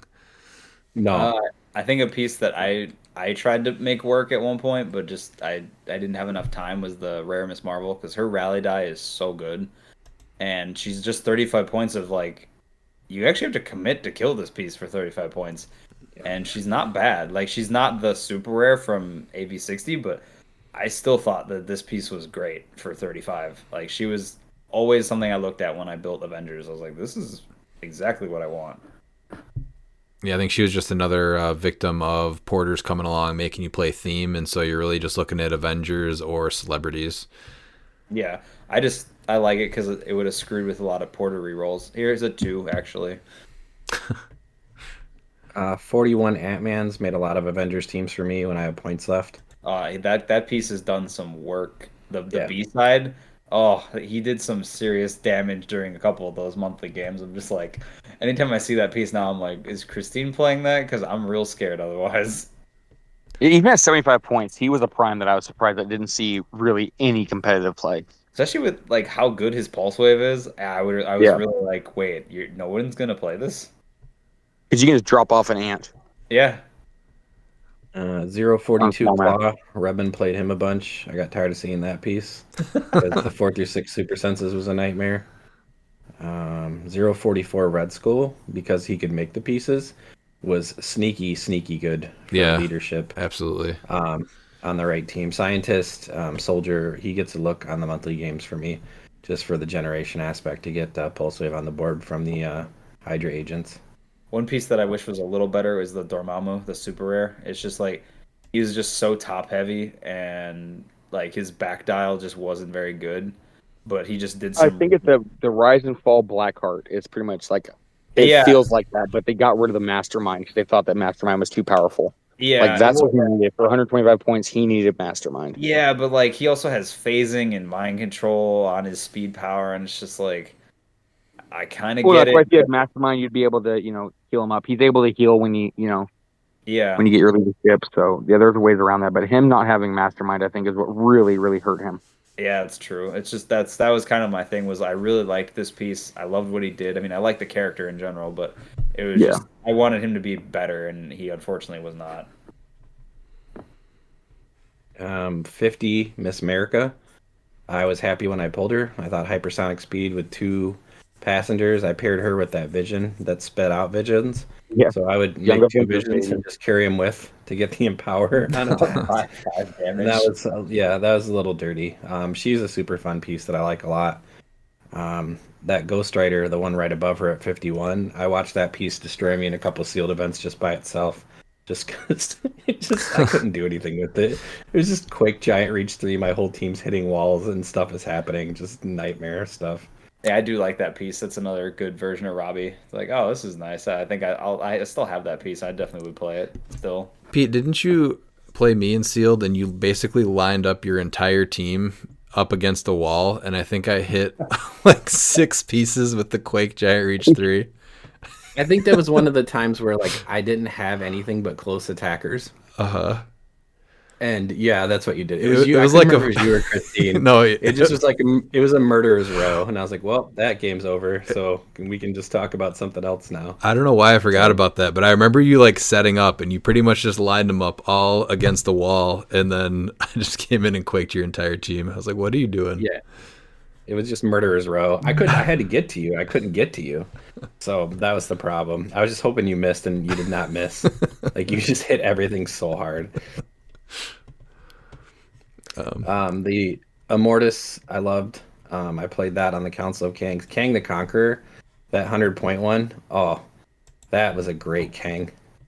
Just an absolute great Kang because he sped out his own bystanders. That piece has done some work for me over a couple of Monday nights. So Yeah, I saw him do some cool things, and both him and Immortus just never made any real impact, but they could have. See, I thought Immortus would just because he has die replacement and prob and it was just one of those where I'm like, I know he's 65 points, but that still feels like he can do something. So Well, again, I think He's a great- it's another victim of the porters. 65 Yeah, points okay. versus the 50 points that they 50. were, and he's Yeah. great, but You can't That's fair. can't fill your team up with support. Yeah, that's very true. Did you guys have any other ones before the chases? Because I really like the chase theme. No, yeah, chases are love me Yeah. the chases. Yeah, Soldier Supreme, I thought just really cool piece. I think he just started seeing an uptick recently again, didn't he? I know he made a. yeah, How high did he He go did in make Worlds? Top 8, right? Yeah. Top 8, Yeah, he made potentially higher, but that was when the whole entire fiasco happened with the build sheet issue. Oh, But he okay. got top 8, and potentially he could have got higher. I don't. Yeah, I mean, because not having that cap, I think, really hurt his team because everyone had energy shield deflection. I mean, yeah, that's really good. I mean, and he's just a good piece. Like he's sneaky because you're like not many people are like, oh, you're gonna play that, and so they might not know how to deal with it. Yeah, I don't know how he did Great not piece. see play in the years that he was modern. I don't know either. Like he's got a really cool effect that you never really see. He has good like overall like powers and stuff. He is pretty hard to kill, and I mean he's your leadership. He's an attacker. I mean he does like pretty much everything. So that also surprised me, especially with like this to me is like you play him and you play death metal because then like he's not dying the first time. So He's not even yeah. easy to get to because he's 6 range. You see through characters. You keep him behind everyone And anyway. right. So, yeah, I don't know how he did not see play. So I expect him to be 75 points of some silver teams for sure. Yeah, I would say so. And then Iron Hammer, this guy kind of trickled in and out of modern. He just never was able to work. Yeah, this piece was like, I mean, he was always something that like I wanted to try because it's just like the Super Sense thing is hilarious and it's Thor and Stark in one body, like it's pretty cool, and like his attack power is really good. Like he just does a lot of really good things. It's just man, that 100 points is a lot. The hardest thing is that you're either playing him at 150 or 100, and that Super Senses does not have protected outwit. So him with whatchamacallit, Galactus, I think in Silver is definitely going to be a combo. Yeah, I think that has a chance. Or if you want the budget version, you give him the Gauntlet that gives you Power Cosmic and Silver. Isn't that that'd be 30 points though? It's 30. It's 30. I'd do it. Like it's like I don't have Galactus, so I would just pay the 30 for the Gauntlet. So it's because you can also pick protection from certain powers with the Gauntlet too. So I would say like not being able to be pulse waved is pretty good. Yeah. Next is this one hurts me a lot, but Arachnites. This guy I played for pretty much his entire time that he was in Modern. This guy was one of the best pieces I think in Modern for a huge run. I was gonna say while he was legal. Like, Yeah. I mean, the only reason I didn't play this piece sooner was because I didn't own it. Like he was just so hard to get. Well, and this just shows you that you don't have to be a 50-point chase to be top tier. No, he's amazing at what he does. Like he's everything. If he was 50, he'd be broken. Like that's just how that works. Yeah, he'd be real disgusting at 50. I'm not gonna miss him. I played against him How many times? probably 35 to 40 times, like no exaggeration. And I don't think I've only killed him. I've never killed him when you've played him. I've only killed probably 2 of them. And that just it was like complete die roll luck on my part to get through him. So he's a great piece. He's a phenomenal piece. So I will certainly miss him because, like I said, the reason I didn't play him was I would have played him more frequently was just because I didn't own him. So otherwise, he would have saw like a ton more play from me. I'm probably like 50-50 if this guy is going to be legal in Silver or not. I could see either way, but if he's legal in Silver, it's going to be hard for me to not continue to play him. He's boxed fair. up and put away right now, though. I know. I'm sure. Like I can't imagine that both spiders. I'm just assuming that they both get benched at this point because they saw a lot of play. But if either of them are sitting around, I'm like, well, you're always gonna get a look from me. Ghost Panther, I think, was close, but just overcosted. He was pretty neat. It had a lot of cool powers, but either that 125 or 75, he just went down way too fast. I played him a couple times. If he was like 100 or like 60 instead, I feel like he just needed to be a bit cheaper. Like Yeah. Like that's it. But he's really cool. I also love that he makes a giant bystander because nobody really makes giant bystanders. I just think that's cool. Yeah, even like you said, 160 points would have been a little better. I was not a big fan of Miss Kang. I know she got a little bit of play. I think Pete, you played her for a little bit, right? Oh, she's amazing. She's annoying. She outperformed every time. Just a great piece. The prob wall of the Chrono Echoes, and just if you couldn't really pulse wave her, you just didn't want to deal with her. So I mean, I had the same thing. Like I played her last year for Past Future, and I mean, she was great. you had to crit miss for her to die. No, it was the devil. Yeah, it was. Yeah. I know it was me rolling a 6 in an attack roll was what did it. I was like, well, there's the devil, and I'm dead. Yeah. Yeah, she's a great piece. I want to actually probably, it's hard to say this because there were so many good chases. I love Soldier Supreme too. This is probably my favorite chase from this set though. Yeah, I think you played her the most. See, the next chase is like the one that I actually really wanted to try, but it was just like, oh, he's just gonna get hit and die, and that was like Little Monster. If he was 75 points, I think he would have been on a lot of teams. Yeah. No, he does some really cool stuff. He's got like an amazing trait that you get the germ tokens and then he gets powers and he goes tiny and all this stuff. Especially with like the change to equipment, like because you could just auto equip him then. I mean, he starts with Charge Flurry, Exploit, and Super Strength, and then his like attack power on the back 3 or on the back 4 clicks is really good. So he's just like one of those where he is just overcosted, and like if he was just a little bit cheaper, he could have. I think he would have been there. I know he doesn't have outwit protection, but like if you can stack up the germ tokens, it's more like what do you outwit? Because he gets a rollout, then you have invincible. He's gonna hit even harder because he gets close combat expert, and I don't know. Like to me, like he just needed to be a bit cheaper, but he was really like he does like everything you want out of an attacker. He was close. He was close. Yeah, I would have said a bit cheaper or 2 lines. Yeah, like 150 would have been amazing. I felt like that one was one that like the chase like everybody pulled. Like I swear there were people that had like 6 of them at one point. Like it was just ridiculous. This piece I got to play quite a few times. Green Widow, she was a lot of fun. I put a lot of Mandarin rings on her to make her even better, but she performed pretty well, I think a lot. She does a ton of stuff. See, the funny thing was my thought was to put the motorcycle on her to pick charge and super senses, and then I would just copy Spider-Man family, so she's like always at 3 through 6 senses, and then I can pick the other powers that I want, because she picks the dark green or the red. And I was like, well, those are probably the best 2 that I can get because I don't think she has movement. Yeah, she has the leap climb thing, but she doesn't have like traditional movement attack. So right. That was where I was like, because when I was thinking about martial artists, that was exactly what I was going to do with her. I was going to put the bike on her and just make her really annoying. But only 50 points. She did a lot of stuff. She had a lot of utility. I had some success against her, but it was always on outwit heavy teams. Outwit just makes her die.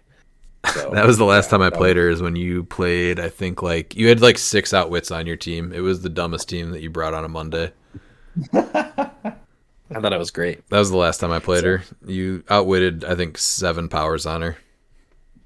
Yeah, well, that's what I had to do to one turner because I was tired of getting my ass kicked by that piece. I was going to say, so you basically got one turn because of the fact that he had enough powers to basically make her dial naked. Yeah. She died with no hesitation on my part. So, and then Dormammu Red was kind of neat, but I think again just a little overcosted and not as exciting as the other ones. So I mean, never played this one actually. Miles made him work in Modern, but it was the change to there was some change that made his that's why Miles switched his team. But Miles played this against me, and I was like, oh. Well, okay, this is kind of rough. So, at 100, he was actually pretty solid, to be honest. Well, that was with Mern, and then you were able to drop off either Hydra agents or mindless ones right by him, right? Yeah, because he can mastermind or do stuff from adjacency based on his plotting tokens. So then he also had the King bystander, so he could just push off the damage to somebody else. So, and I can't remember what else he did with him, but he's actually really good. he costs a lot, so you have to really work around him if you're gonna do it. Yeah, he's He not was bad. responsible for one of the monthly rules changing with the Oh generation. my god, yeah, that was the first one I attended, and that game was wild. It was like a 12-hour game. Yeah. Did you guys have any other ones you wanted to go over before legacy pieces? I think we went over pretty US much all of Agent. them. Okay. 35-point US Agent. The 100, he's great. Handing out anybody with Avengers gets Doom TA is great. Oh yeah. He's leadership. His leadership is weird because he had to get hit off his main dial, but he made a lot of teams for me because of the ESD invincible. So you have to sync attacks into him, and he's 35 points of a lot of utility on the right build, especially Avengers. So. Miles, do you want to remember Black Knight? I think Miles is still. Did he go? Yeah, he's got some Okay. child stuff he's dealing with. Black Knight was really cool. I know I talked about him with Miles quite a few times. This is another piece that was, I think, just shy of being competitive. It was really close, but just it's really hard to fix those values.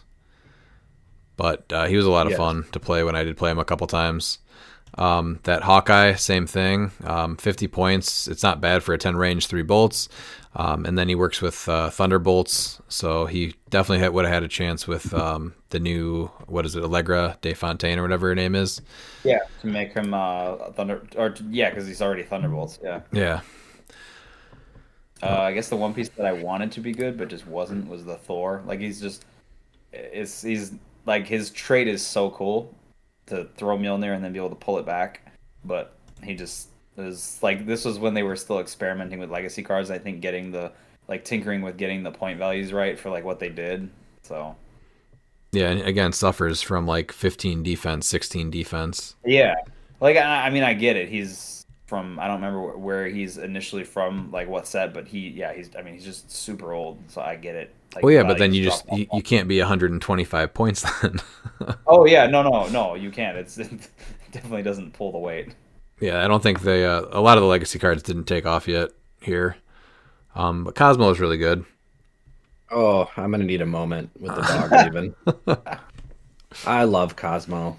I mean, I have so many favorite pieces, but this one has been a linchpin to so many teams because he just you're controlling the attack, you're controlling the defense, you're controlling your opponent. He's just phenomenal.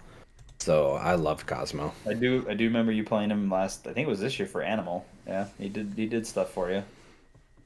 And then I really liked Darkstar, but again, 50 points and the dial just dips so fast. And who is she like? Oh, Molecule Man, that's right. So she was kind of like Molecule Man, but just not as good and more expensive. So I really wanted Rick Jones to be great.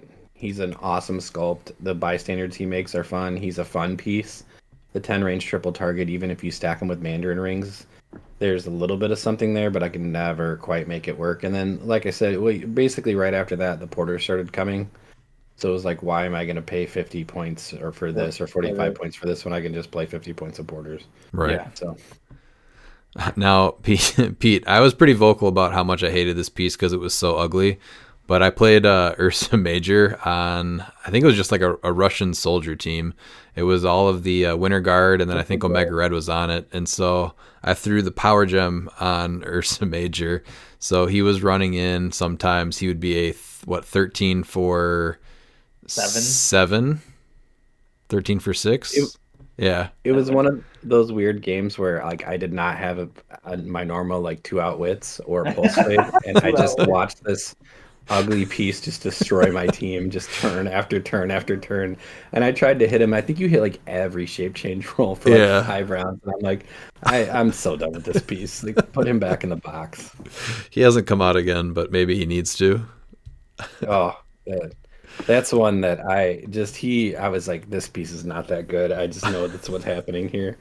So yeah. Well, yeah, you'd attack him, he'd hit a shape change, and then it'd be his turn again. He'd hit you for 13 for 6, 13 for 7. Yeah, that was a little rough. That was a rough Monday night. They aren't all good, trust me. So do you guys have any other with legacy cards or anything, or do you want to move on to Batman Team Up? Now we can go to BTU. I won't. Unfortunately for BTU, I won't have too much to contribute on this set.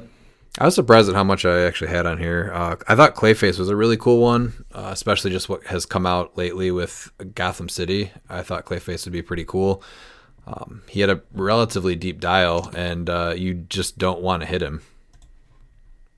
No, you're just like, I don't want clones. Please, no, we don't. I don't want this. Yeah, he's tied me up plenty of times. The plasticity shape change, and just generate one right next to you. This was a set that I was not sold on initially, and then it became one of my favorite sets for a while. The rings obviously are the rings, right? Like the rings we can spend hours talking about, and they made so much competitive impact. But bringing Doom Patrol back was very cool to see. The Elastigirl, dude, She good. was on my list. She does not look like she should be as good as she was. No. Every game I played against her, she was phenomenal and did work. Mm-hmm. Yeah, you're like, wait, what? What is the? Yeah, I was not expecting her to be that good either. I was like, wait a second. Yeah, great piece. That's the biggest loss from this set right there is Doom Patrol. I think there's really something there, especially Robot Man's team up card, because everyone hated that tarot card, and now you're pretty much able to make that every turn. Yeah. If team up think it cards really had- were available for pulp, I think that Doom Patrol would have been a viable contender. Well, I don't think there's enough Doom Patrol. Is there in No, pulp? From this I You'd set, be way underbuilt because what you're like 160, 205, and then there's a Beast Boy for 30. no, Beast Boy was You'd a be prime. Beast Boy was- 235. No, he was a prime. You No, couldn't- no, the uncommon. Oh, Ne- sorry, the uncommon. what about Negative Man? Yeah, it's 45. You're at 235 or 245 if you play the 40.1 from the starter Beast Boy. Even 100-point I think it was Robot Man? Yeah, because you're at 160 with him and Elastigirl, 45 with Negative Man, and then you have the Beast Boy. Like that's all there was. Oh yeah, because it's Crazy Jane and the Chief, and they're both legacies. So yeah, you're in pulp. Yeah. You're really struggling. Oh yeah, I thought there was one more piece. Then that was again, in I there. guess if you want to go underbuilt, I mean, it'd be hard pressed to find a better team to go underbuilt for because that would throw everyone off having to move. Oh, they wouldn't know what to do. They'd be like, wait, what am I doing? Oh yeah, I think because if you you couldn't did do the it in prime. pulp. Yeah, you just play Yeah. two of the Elastigirls. Well, then I you can't mean- use the team up. Yeah. Yeah, Yeah. Yeah, that's what sucks. The Joker, though, I thought was also another one that could have seen a little bit more play, giving all of the, including bystanders, which would also worked with Clayface, giving all friendly characters with Batman Enemy the Mystics team ability. I Shape played change. against that in pulp, and then Brian Dormeyer loved that, and during the 2v2 pulp, that's what he ran. Yeah, that was a good Gotham team. City Underworld oh nice. with that. Yeah, it kind of got hurt because for some reason it was ruled that you can only generate one bystander max on the map, which was kind of dumb. So his Poison Ivy and Clayface tech didn't really work like he wanted to. How was that ruled? You could only have one of everything, including the generated bystander. So if you generated a thorn, you can only have one thorn on the map at a time. Was that a pulp rule? No, that was the 2v2 rule for some reason that they ran 2 years ago Oh, out here in Portland at Gongai. Yeah. I was gonna say, if it's pulp, like that's definitely not a rule in pulp. No, yeah, they made that. They said that was part of the Extreme Highlander, which I'm like, it's around it. yeah. Because they also tried doing that at the 2v2 the year before when me and Pete teamed up because they tried telling me that I can only have one paparazzi. And I'm like, that's not Extreme Highlander. Like these get around it. Yeah. Well, anything after that gets around it. Yeah, Yeah. Like I understand generating like, a guard from like Blackheart or whatever. Okay, that makes sense. That's a character game element. So you could argue that. But Now, Pete, did yeah, it was you unfortunate. 'Cause, did you have to play against Sportsmaster a lot? I know it got played in this household a lot. Christine with Sportsmaster is the thing. She loved Yeah. that piece. All right, so I yeah, did you play against it a lot. okay, you did have to play against it. and Yes. it's real dangerous when she plays him. Like I think the one time she played him against me, Like I just murdered him immediately because I'm like, I know how dangerous he is in her hands, so I'm just gonna make sure that he's not around. That was Yeah. pretty much how I dealt with them too. Sportsmaster got a lot of attention. Yeah. So, yeah. Deathstroke, huge piece that I'm glad is gone. This is one that just he just never worked for me. I think that he ruined Pulp for the 2 years that he was in it, so I'm glad he's gone. He literally made the rule for one of the monthlies that you can't have more than one piece, right? Because he appeared in the Martial Artist the first year, and it was double Deathstroke. Oh yeah, that's when we did the Highlander rule. Thanks, Harris. It's a good rule. It was a good rule. See, it wasn't always just me that ruined stuff in the monthlies. There's been other people too. I don't know if I Deathstroke's call great. it. Like, I can't really call Harris like doing that, ruining it, because Harris has had like so many memorable moments in the monthlies that I'm just like, you get a pass on this one. Did you guys like this Peacemaker? I did. Yes, I never played him. I did. I did like Peacemaker. I thought it was pretty cool. I did too. But I liked the Iconics ones a little better, right? I'm just not a fan of the mission points. Like I know there's some people that like live and breathe mission points, but That's what hurt I don't know. him. I never liked that game mechanic, so If they were, that's what you had to play to get the most out of him, and it wasn't fun for me. The thing is, if mission points never felt interactive. They always felt like it was something like you just did to try to like put a stop clock on the game, and then it was like, oh, I have 2 turns to win, or I'm done.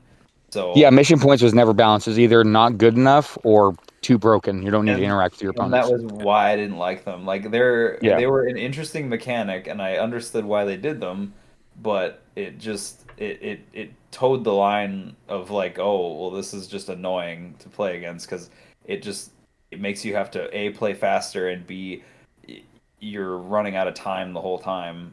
So that was why It didn't feel like HeroClix no, not at all. And It was a different game. The tarot It was not cards about made it rolling worse dice. too. Yeah. This was probably the last set that they put mission points in, right? Or no, there was one I think in Spider-Man. Yeah, but that one wasn't good either. It was Kingpin, and he was The knockback wasn't bad. no. I mean, it wasn't bad. It was just you had to interact with your opponents. Yeah, I mean his mission point thing wasn't very good, but that was fine. Are there any mission points in Modern now? I did look. I can tell you actually. The latest set is No. Notorious, and I don't think there is. So, that would be great if they were not in silver too. So let's hope they maybe get banned or benched or whatever. Yeah, The stupid mechanic. or just you can play the figures, but the mechanic no longer worked. Yeah, that would be fine. Since it's only meant for a 300 point format, since it's 400 points, the mission point no longer works.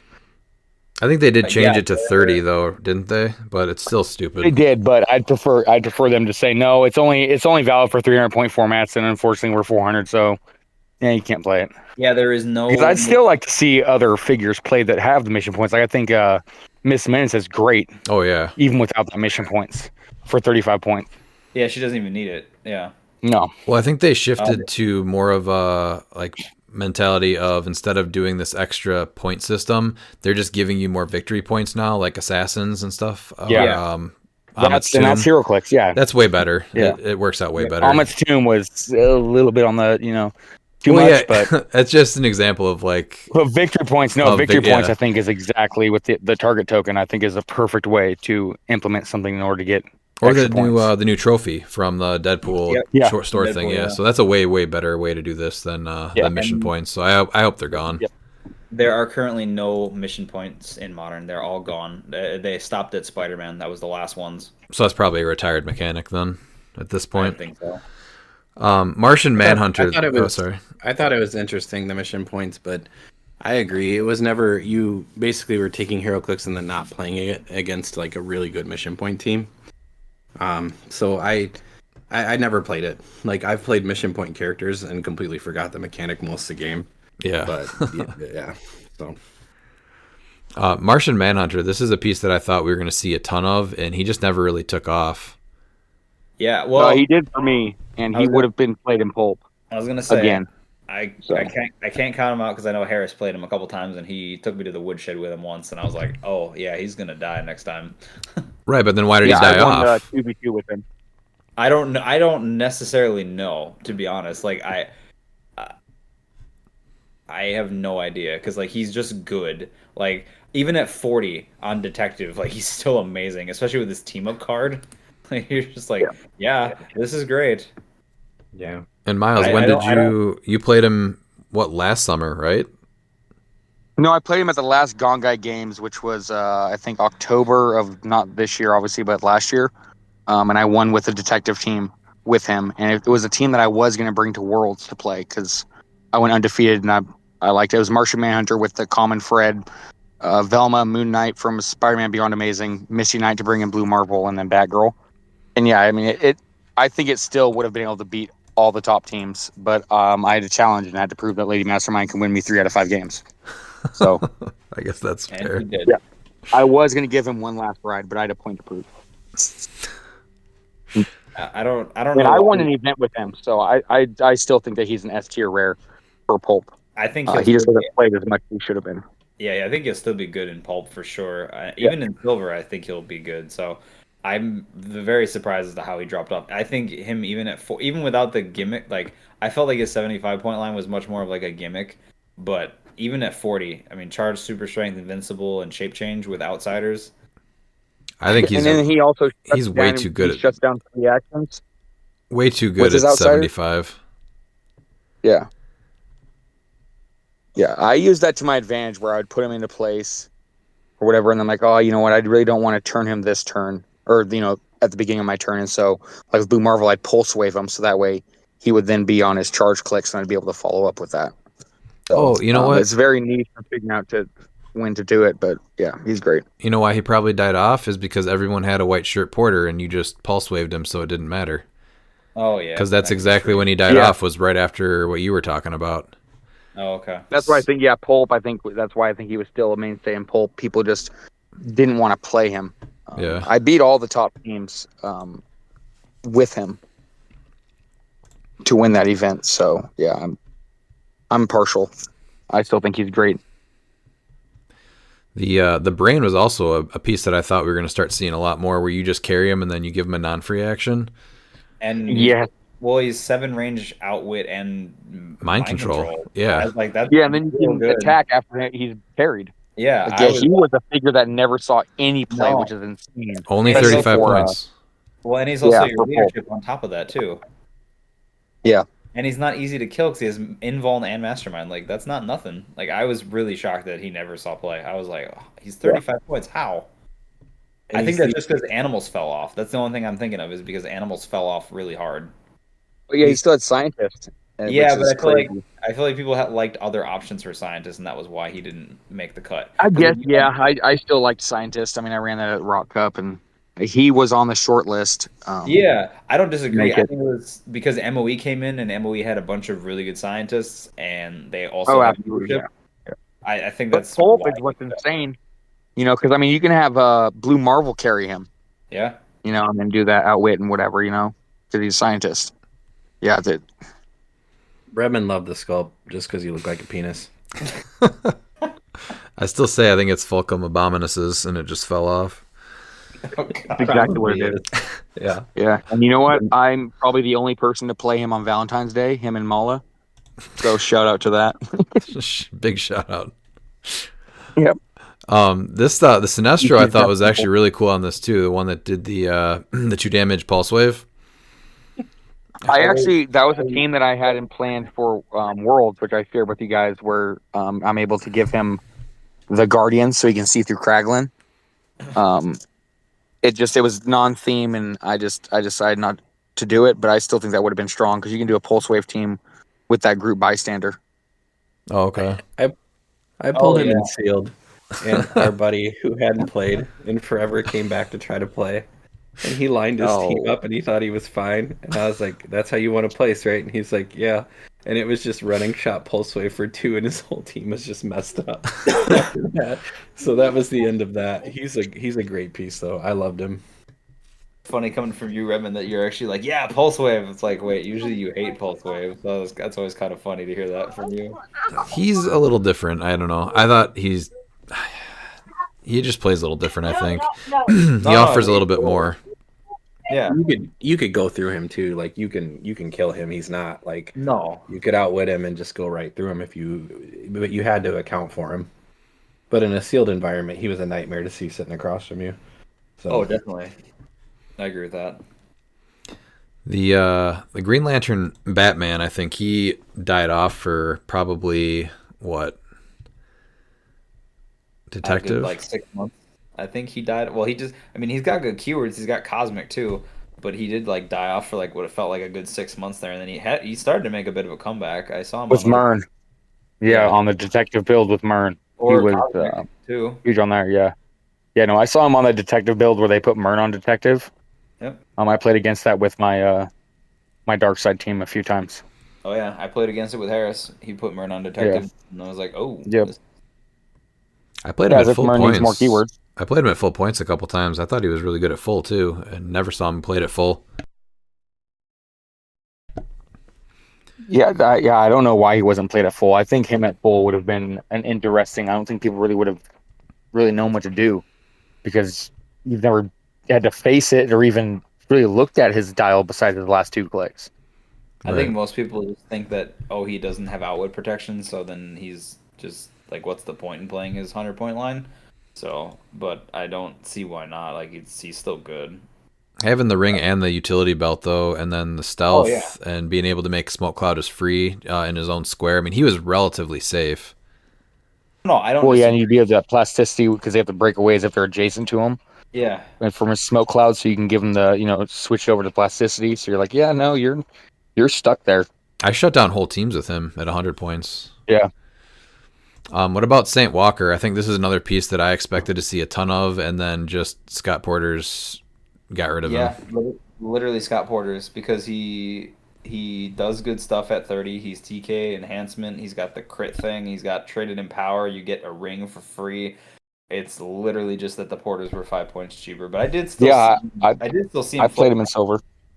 Yeah, I played him in silver. He was great. Yeah, he's part of the Star Mjolnir.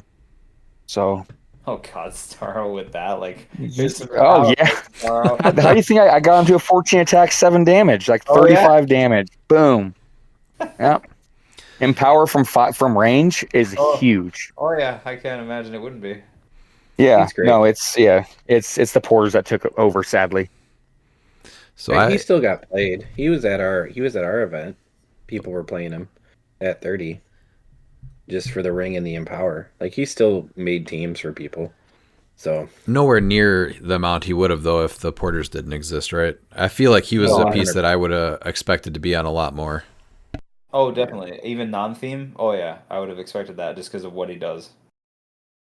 Yeah, Porter's really neutered a lot of good figures. There's only one figure that I think that neutered that luckily gets another year of play, and that's Space Ghost. Definitely. Yeah, he's going to be a hot topic, I think, for because if Saint Walker was still modern, you'd be seeing way more play without Porters. One piece I really wanted to try was Fatality on an APOC Genesis team, because then she would get the blades roll out, super senses, and shape change. She would get the ring. She's got the mind control, precision strike, 50 points, but I thought that would actually be a pretty good combo. I never got to actually put it on the board, though.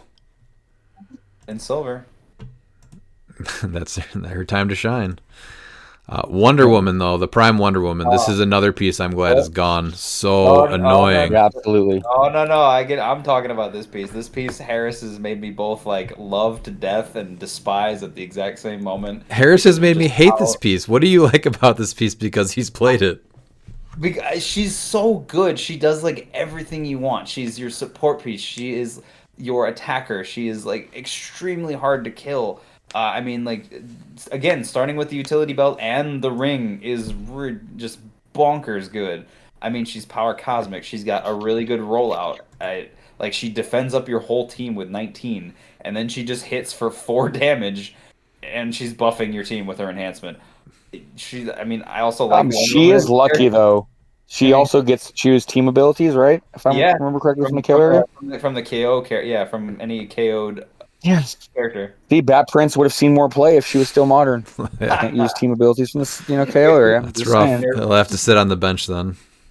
So, I'm not sad to see her go. She's a piece I had a hard time dealing with anytime she's across the board. I She's hate amazing. 4 through 6 super senses. Period. man, you guys are just. Because it feels like a 2 through 6 whenever I play against it. Right. That's fair, I guess. So I mean, but like, I'll never forget me and Harris duking it out in the storm because I'm like, I will kill her because she is too dangerous to let live. So, Moving on. Do you guys have anything else in the main set? Or otherwise, we can move into legacies. I like Joe Mullen a lot, even at 75. I thought she was wildly unique and wildly fun. Especially Here's even when she one. goes late dial, she gets to be a little bit of a beast there. yeah, she was always one that I was surprised didn't More play. rotate in. Yeah, because like she's just really good. Like you're like for detective, I'm like, ooh, like I know World's Finest is also. I think he's in this set, right? As a legacy. Yeah, legacy. Yeah. But like she's still real good, so I was very surprised about that. I think it came down to keywords. Larfleeze. Yeah, That's the piece right there that's going to be seeing more play in silver. Oh yeah. Well, if he doesn't, hopefully, if he doesn't get banned, I mean, sorry, not banned, benched. I guess we'll see. There's no way he gets benched because he's never seen any play.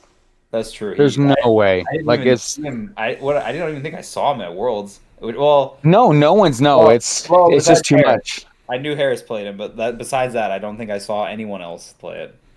No, I played him in a few games and it was insane because I built it around giving him equipment, be it from goons that I would KO by dropping them off of an elevated, just loading him up with a bunch of equipment. And then I mean, and you're talking with silver now, and even modern. If he was still modern, you have the Jurassic League. I mean, he's able to attack non-standard characters for free, mind control. So I mean, I think there's something in silver, especially at 175 with 400 points. Wait, World's Fine? Were you talking about World's Finest? No, Larfleeze. Oh, sorry, I was talking World's Finest. Yeah, no, I'm saying Larfleeze. We'll see some play. Maybe, Yeah, On silver, that could work. Yeah. Yeah, that's what I was saying. Yeah, so there's no way he gets benched because no one plays him. No, I was I was specifically talking about I was Larfleeze. Yeah. No, I was talking about World's Finest getting benched. Oh, yeah, he should. He should. I could see that. Yeah. Yeah. Atrocitus was a piece that I thought was really cool. It just those point values were really rough. Yeah, 75 points. I mean, what he does for 75 is nice, but I wish it would have been less because he has no stop click because the values aren't great. No, yeah. But him being able to stop healing and, shutting off everything, like, he would destroy a Kong. Yeah. I would think Starting off with a ring for free, too. either he had to he's one of those that needs to reduce penetrating damage or needs to be cheaper because that was his big drawback. He just gets targeted way too quick. Oh, definitely. Yeah. Miles, I know you Legacies like. for this set were great. Oh yeah, Are they we were into them really now? good. Yeah, legacies right now. Miles, I know you were really into the Chief even more recently, right? Yeah. Yeah, no, he's been a figure. He saw a lot of play from me and a lot of people online way before Disney Plus rotated. Getting Scarlet Witch on there, and using a lot of keyword cheating for Prime Beast Boy, which is a Prime that never saw play past that online phase. The Prime Beast Boy. Yeah, Prime Beast Boy. Did you like him? Yeah. Oh, yeah. Because so you were able to get him on there with So you what's his name? You do Deathstroke at 50 points. Choose Soldier. And then you're able to bring Beast Boy and then another 50-point animal Okay. to make it into theme. I think it was Maggot that people were bringing in onto that team along with Scarlet Witch, and they also had the with the starter Raven. In silver, I think Chief is going to be insane. There's so many things you can bring. I mean, you can the team that I've been working on. I don't care. It's not secret tech. People say, "Oh, Miles, we got to know what you're building." Emperor Gladiator with Cosmic Surfboard. Outsiders himself, since he gives those characters outsiders, and now he has an 8 range, 14 speed hypersonic, so he gets full map on small or big maps with a 12 attack. That's disgusting, and I love it. Okay, and then you're also he's only 140 points with those two, and now there's robots that you can still build with. There's a lot of really good robots. There's really a lot of good celebrities. I mean, depending on if Kong gets benched, you can put Kong on there for your celebrity. There's tons of options. Is it not Uh, 150 because of the surfboard? Or am I? Oh yeah, 150 with a surfboard, and still you got 250 points left to build around. Oh, yeah.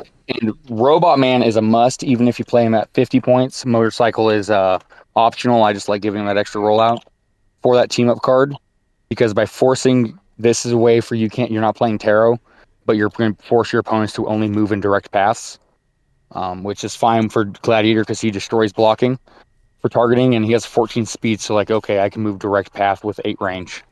I can get to you. Hear me out.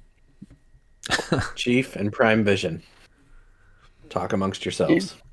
No, that's where I was at. I had that, but I went with Prime Gladiator instead. There's tons of options. You're speaking to Pete either way here. So I mean, I'm on No, I board. think yeah. Chief is insane. Giving people outsiders is completely underrated.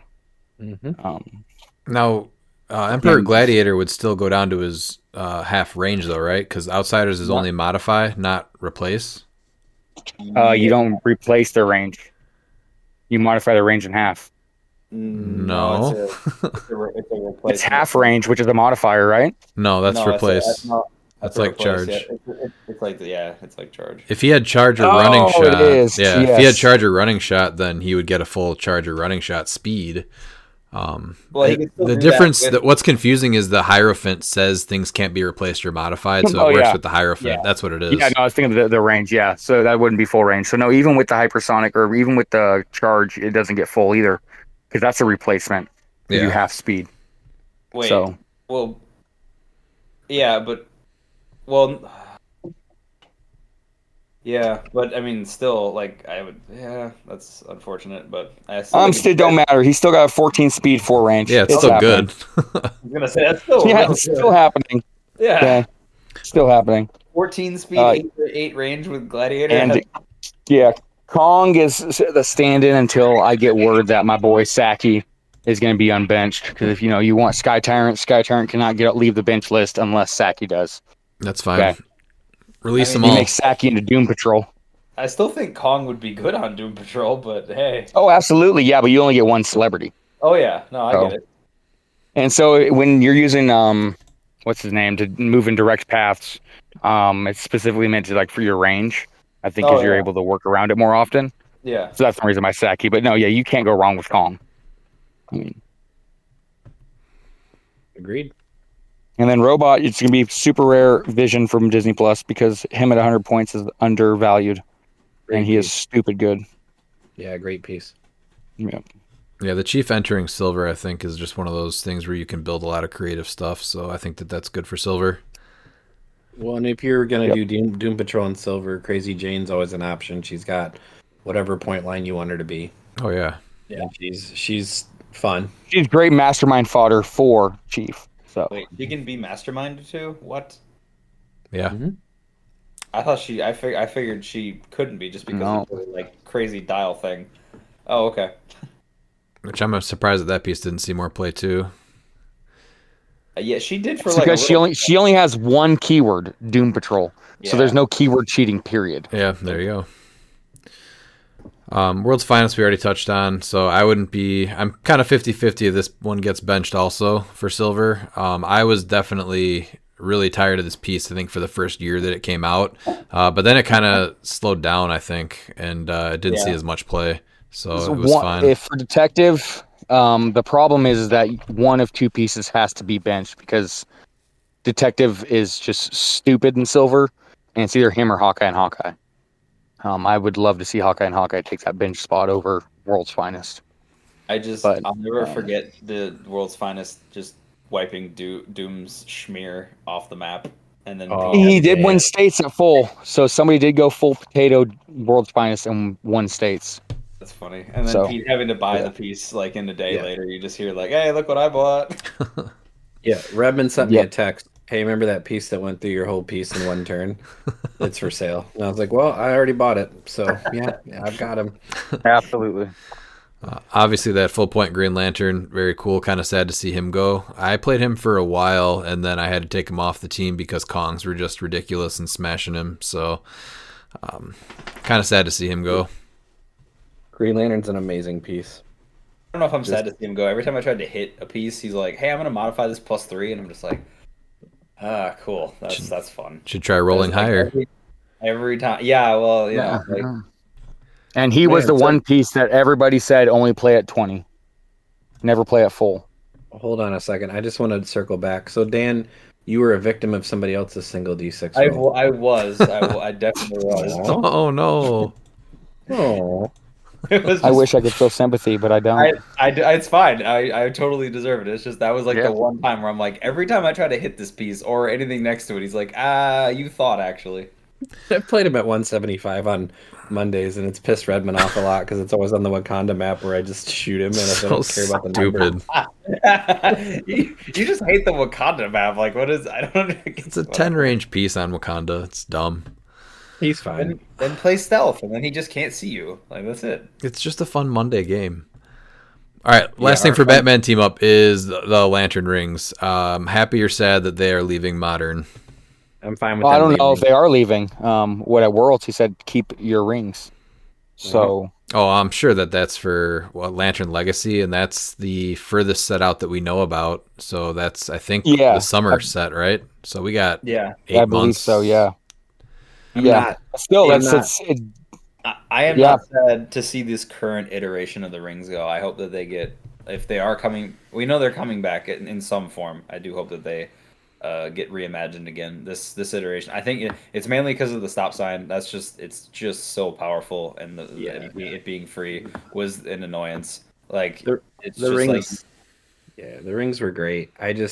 The constructs can go. I can't even tell you the number of times I popped out a chainsaw and never hit anybody. Or it crit missed on its first flurry, and I'm like, well, that was great. Glad I did that. Because I think the thing was too was like it was always the Sinestro ring, because it's like, well, it's perplex. It was the best power out of the ones that you had. Like, I really liked the red or the blue, or like I thought those were all great, and it was like, well, but it's perplex. I'm like, I know. giving Mystics with the Star Sapphire ring was really good. There was a few figures that I put that on that ended up pretty good. I did have a team for our third team member at the Rock Cup had it. He also had Iron Hammer. He went 1-4, so I think it was a pilot issue more so than the team, because that team was good.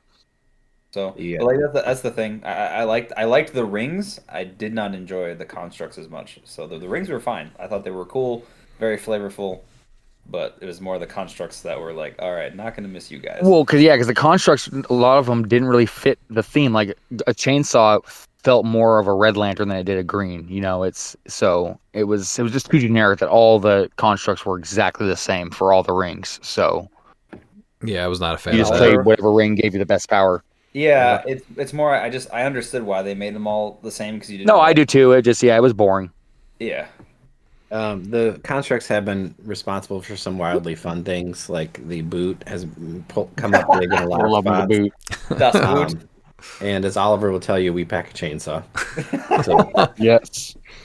The only other piece that I wanted to touch on in the legacy was the question. That might just be my own personal bias. I love that piece.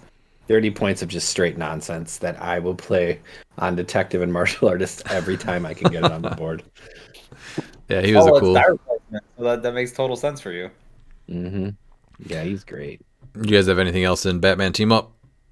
No, this Gordon. is the Gordo. one that I didn't have a lot in. That was it. Oh yeah. Oh, I think Didn't see him at really any detective teams at Worlds. No, he disappeared. I think again. I don't think Harris played him either. No. Which one? I guess for 5 points less, you play Porter. Exactly. That was another piece that was really cool, and then Porter just nerfed him. He's just Even with the no double point to play TK. him. Yeah. Oh yeah, well yeah, Harris did play him at one point, but I think he ended up swapping to Porters, unfortunately. But yeah, he did play Gordo for a little bit there. Yeah. I think that was before the Porters came out, though, right? I don't remember. Probably. I can't remember. Well, exactly. the Icons Joker is another figure that I think was very flavorful, and they made him play like how he was originally with the original lamp. But with Lockjaw rotating, you kind of lost the ability to play the lamp, so he didn't see a lot of play. Yeah. Batman team up had the Jokester. Was that right? No. Or No, was that's that Notorious. Oh Okay. no, that was Notorious. Yeah, All right, good. Yeah. So I get some more time to try to make that nonsense work too. All right. I think Butterfly Calling. one piece that I wanted to try to work was the Raven uncommon, the red one. Like I was just like, this just looks cool. Like I just get 2/6 on my character, and suddenly she's colossal and a bunch of stuff. Like it just seemed like a really neat thing to do. But it was like I didn't have any good Ravens to pull this off with, That was the problem. and that was the issue. The starter Raven actually at 40 points was actually extremely good. And yeah, Yeah, I don't know. Like I didn't want to play the starter Raven, I guess. So then I didn't end up. yeah, playing this. that it really because we only had 2 Ravens. Yeah, The starter Raven and then the main force Raven. Yeah, and that was my issue with it. So, because she's like, her effect is really cool. Like, her coming in like that could just be nutty. I mean, She'll suddenly work with she's like, she'll work with the Rebirth Raven, right? Because I really like that one. Yes, yeah, yeah. Silver. the main Raven. Yeah. I also thought of using her as like a pilot at one point too. Just Blade's Battle Fury seems pretty good, and then her popping off and coming in off of that. Yeah, just play your main force. Play your main force and pulp. Yeah, That I should also have thought- seen play, and it was sad. I was also surprised by that. I'm like, that in Pulp seems like that could be real good, but Pulse Wave. Yeah, no, Pulse Wave was just ridiculous in pulp, and I'm looking forward to post rotation pulp with less Pulse Wave. Hopefully it's better. Yeah. Spider-Man Beyond Amazing. What'd you guys have out here? This Great set. set. This is like, I mean, this was my set that I played like for a good portion of the year. I mean, I only played a legacy figure from this set consistently. So Your Prime Carnage. Spider-Man. Yep, my 50-point Carnage, not the 10.1. I mean, I played Prime Spider-Man as soon as he dropped. Like, I was like, this piece is amazing. I know how good he is. I hate that piece. Everybody so much. hates this piece so much. I'm just like, I love this piece. This is great. I love how everyone said it sucked, and so it was $30. I know. Like, For the first tournament. I was like, how can they say this sucks? He makes 3 attacks, maybe 4 in a turn. He's too expensive for 80. If you play him at 50, and he's just not good for 50. Sure, You drop yeah, him yeah. to $30, and then the Yeah. first live tournament, in-person tournament, he just destroys, and they go $100. Yeah. Well, he benefited from the all black pretty hard too. Oh yeah. Oh, absolutely, yeah. I mean, he still was good this year without it. Like he didn't really like. He just. I think it was recency bias of him being older, and so not as many people played him. I mean, obviously, like Madam Web is like. I mean, that's 30 points of I'm just gonna put that on my team. That piece can rot. Like, I love that piece. You're gonna always see that piece for me. Like if I'm playing so Spider-Man, sad we're losing her.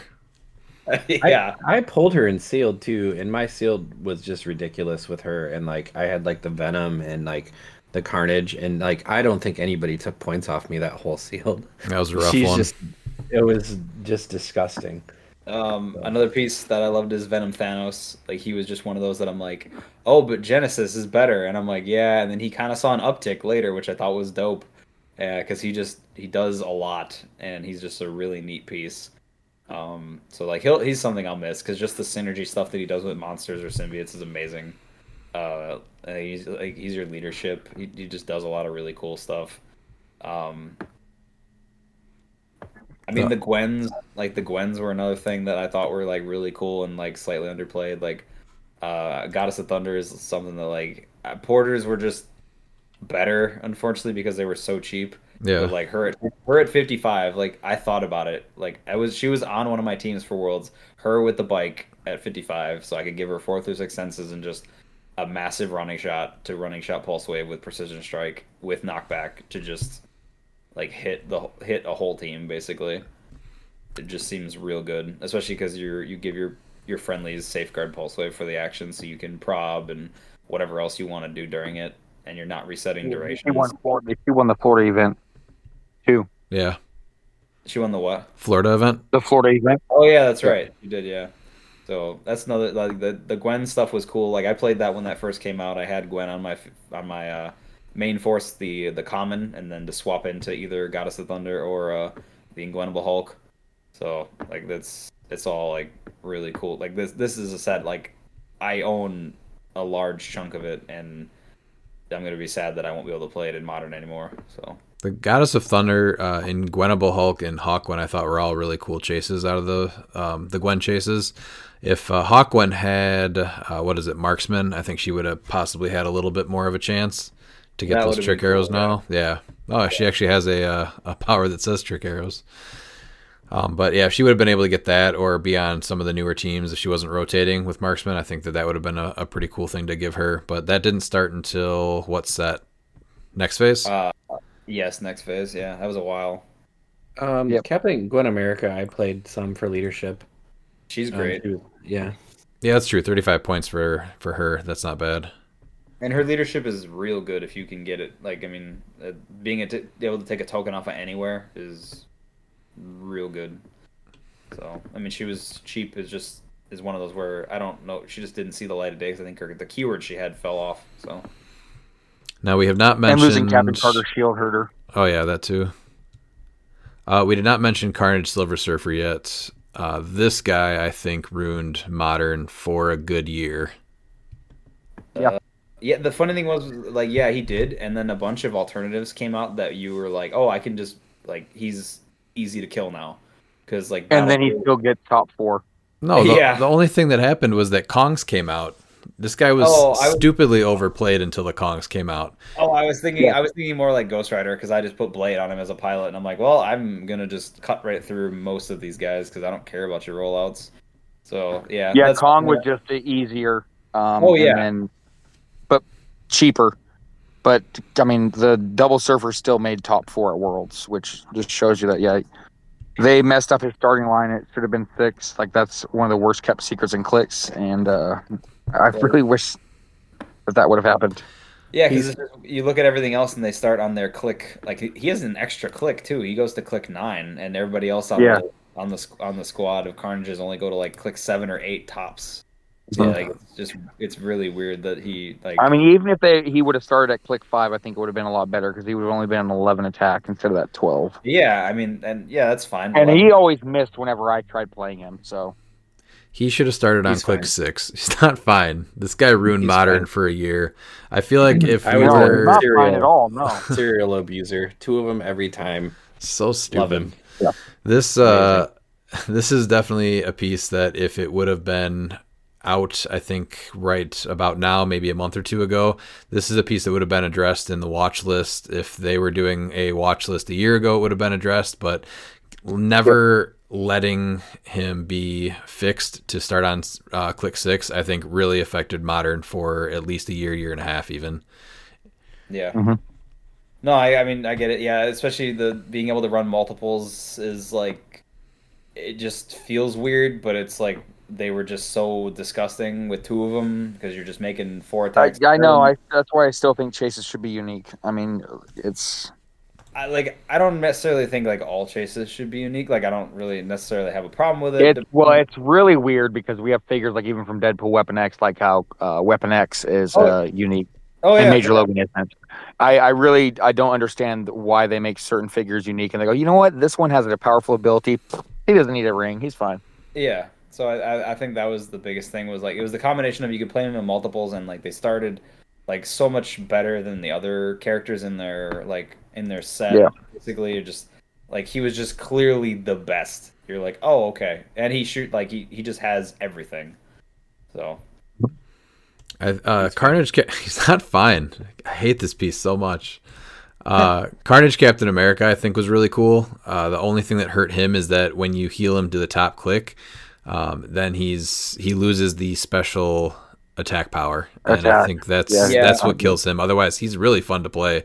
But yeah, he definitely. I think the ESD is weird on clicks 2 and 3, and the not having the attack power, I think, are the big 2 for me. I'm like, that's like what. Do you guys like any of the other ones? I always liked Carnage Thor. I thought he was cool. He's just like it's just a neat. Oh, piece. him with the shock gauntlets was just stupid because if you did it right, you could do 3 damage. You mean pulse 4? wave. You mean maybe 4 damage because of you're talking the knockback plus the 2 damage. I guess if you crit. Yeah, It's 2 plus 3. Yeah. But yeah, he got overshadowed by Carnage Surfer too. Oh yeah. Yeah. And and that I get. Like, he was more expensive. You only got 4 clicks. I did like that he had the double stops. So if you did heal him at all, like, he was hard to kill. Like, that was He was the MVP for when my 2v2 when I played all the Carnages. He was just insane with the force gauntlets, the shot gauntlets. Mm-hmm. I know a lot of people liked Clea, but I always felt like she died, so she never got to even use her special Mystic's power. Yeah. Yeah, Pretty squishy for 50 there. You're like, yeah, maybe. I know Carnage Rocket did some real heavy work during some of the monthlies. So he was always a piece that I'm like, yeah, you probably got to die. He whiffed a few times, though. Bad. Do you guys have anything else in the main set? I am sad about Madam Web. I know we touched on that. I like 200 point Spider-Man. I thought he was a definitive Spider-Man. Yeah, for sure. If you're looking for like the fanboy dial, that is definitely that. Spider Supreme was fun. Yeah, Prime Green Goblin. Just never got a chance either. He was a little overcosted. Never got a chance. Yeah. It just sucks. The energy explosion when he uses it, you roll a d6, and like that's what sucks. You gotta have a be rolling good d6s, or else it's useless. For me, what made this set a lot of fun is just the Sinister Six pieces, because I like the villains a lot, and this was a great set for all those. I played like Sandman, Hydro Man, Mysterio, all those pieces a ton. Shocker in this set was really cool. I will also the starter Shocker is a piece that I'm surprised didn't really see anything. Yeah, I will also miss my boy Moon Knight. He was like one of the best commons they made. Like, I played him. Normally during games, I mean, he became one of my go-to pilots for Ghost Rider, and I would have played him in Pulp had I had it. Like, he's just great. He does like some really cool stuff. So, super rare Carnage was amazing. Spider was super fun, especially if you put on the what was it, the Skybreaker? Yep. I did that before she. What was that? Commissioner rotated. Yeah. I had that team that I was tinkering with where. Was able to hit like 5 attacks with her. Yeah, Prime Iron Spider. Saw some time.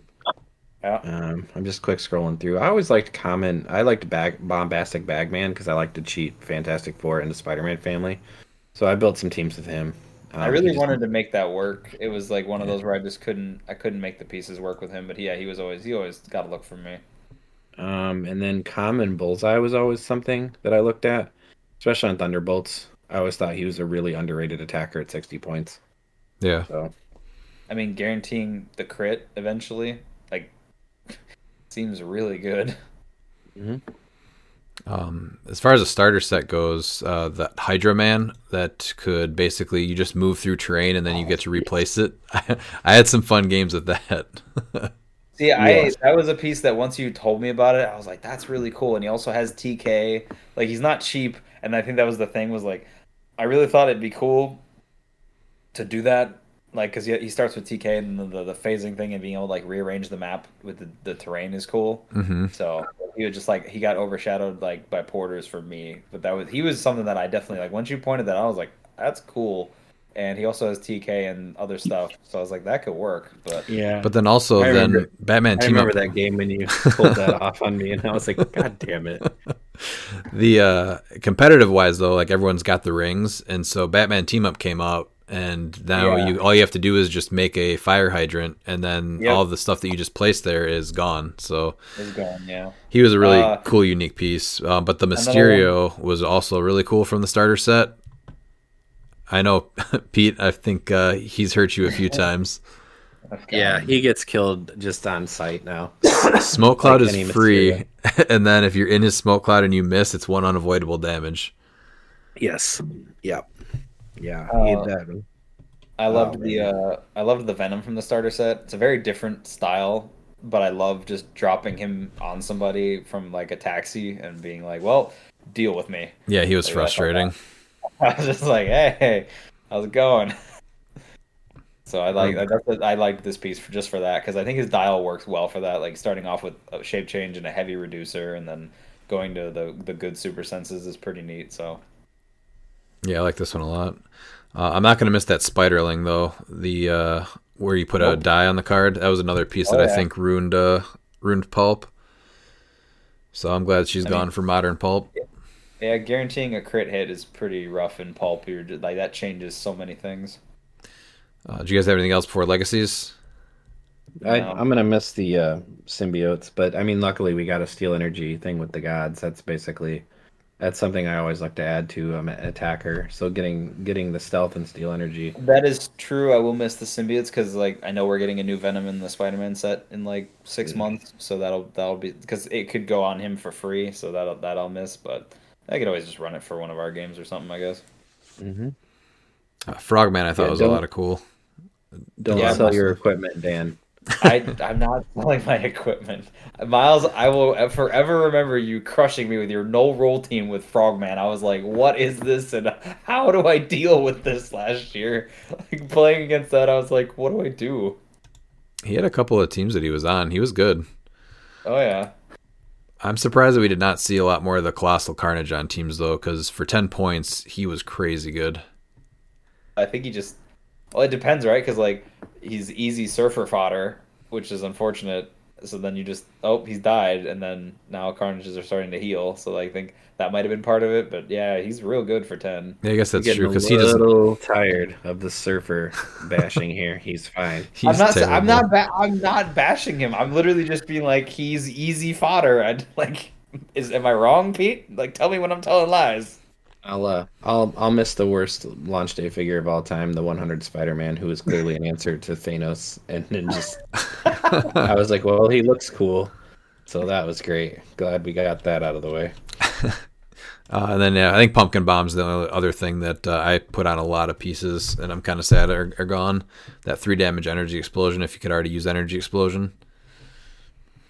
Oh, yeah, that's pretty cool. I will miss the boomerangs because I did the shenanigans with Genesis for this to get blades from range, Oh, and okay. that was fun. And Like, they were worded to where you didn't have to change. All you did was roll it, and it says up to the result, so you could choose 0, yeah, so which is really good. that was cool because I could just here's a 6 from range, and now it's whatever it is from Genesis. So that was pretty cool. And then the last main set rotating out here is Avengers 60th. So Are we skipping the legacies? Because I only have one. I started listing them all. Do you have it? What do you want to go over? Or Just list? Peter the Hunter, only because he did the Lord's work that one month. I rolled a 6. Well, didn't he go for $500 when because he was shown on top of a Oh, booster yeah, that for was the reveals, and yep. someone bought it for $500. People were clamoring because they thought he was going to be meta, and then he turned out to just be like a fun piece, and they were like, "Oh, Yeah, Dude, I love it. he was so key to me getting through a full point Wendigo one time. yeah." He showed up that one month. He did. Yeah. He did during Animal, I think, right? Yeah, Sure. last year's. Yep. And Last then April. I bought one because Pete played it, and I'm like, I already liked the sculpt. Like, I read the comic; it was a very interesting take on Peter Parker, and I was like, this is pretty cool. I'm gonna go buy one now, and I did. Oh, such a fun piece. Frogman needs a mention. Oh, we He definitely got bought one. a Frog. No, he was Oh, really yeah. cool. Yep, Frogman. And Yeah. with gauntlets.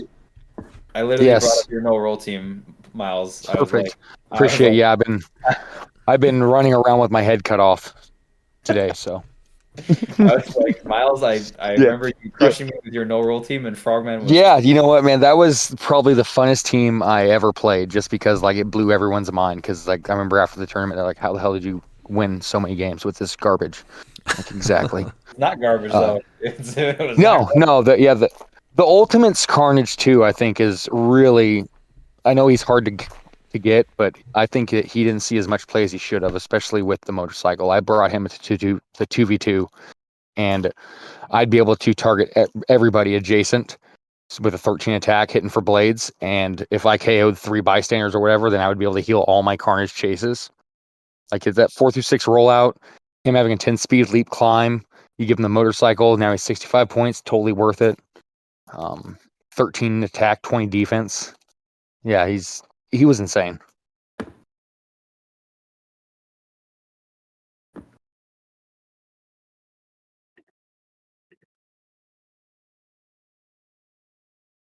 Yeah. So AV60, right? That was where we were sliding over to here for Oh, I didn't realize I'm on mute. Sorry. Oh, sorry. Jeez. I said Miles. I He's thought that would be talking. cool if you were able to make a team with that and actually play it a little bit more. That Carnage. Silver. Yeah. Silver. There you go. Ooh, something. But yeah, if you Went down the guys wrong- don't have anything else from Spider-Man, yeah, let's move on to Avengers 60th. I actually had a lot less mentions on here than I thought I was going to. I thought Leader was pretty cool, and he did not see much play. No. Militant, I'm going to miss. He was a ton of fun. I really wanted. Clea before they fixed her because she was broken Yeah. for I'm that glad- short I'm period of glad time of giving her the lasso and perplexing her down to one range so you couldn't target. I'm just Terrible. glad they fixed it because I was. No, yeah. I loved the run that this was from, with her taking over as Sorcerer Supreme and everything. With Doctor Strange dying, like this was such a cool story, and then they made this piece, and I was like, oh, she's broken. That's not good. And I don't mean like disgusting, like just her mechanic is bad. And I was like, well, that's not. And good. and people took advantage of it. I mean, we've had something similar. People talking about with the dark side thing, the Yeah. pilots. Like this stuff is now getting addressed, and rightfully so. Like this game Yeah. does not need No, that at all. no, because that's not fun having to go all the way across the map. No, this is on something. Yeah. Because you have to, like, you don't have a choice. You have to, like, you physically just, Yeah. okay, I only get to play the game this way. Yep. I think Valken, I'm glad he's gone out of Pulp again.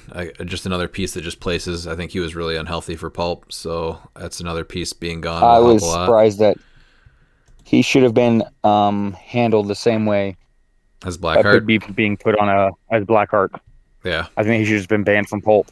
Like I know he wasn't seeing any play in Modern, but like there's just certain mechanics in Pulp that are just too powerful for that limited format. I was gonna say banning him from Pulp, I don't think would have been a bad thing. Yeah, I think like he's fine as far as Modern is concerned, but yeah, Pulp that's definitely a No, problem. but yeah, Pulp because I mean you move him full speed and you're able to place your Oh, yeah. your Deathstroke, and it's like really, like yay, Pulse Wave, 'cause I love this, I love it. Yeah, oh, I know. It's just this. Yeah, it got old. I thought a piece Yeah. that would have seen more play would have been Luke Cage. Like I thought for 40. Yeah. I was like, he's really good. Like he destroys blocking. He can generate objects. Like he does good damage. I was really surprised he didn't see more play at 40. I was just like, huh?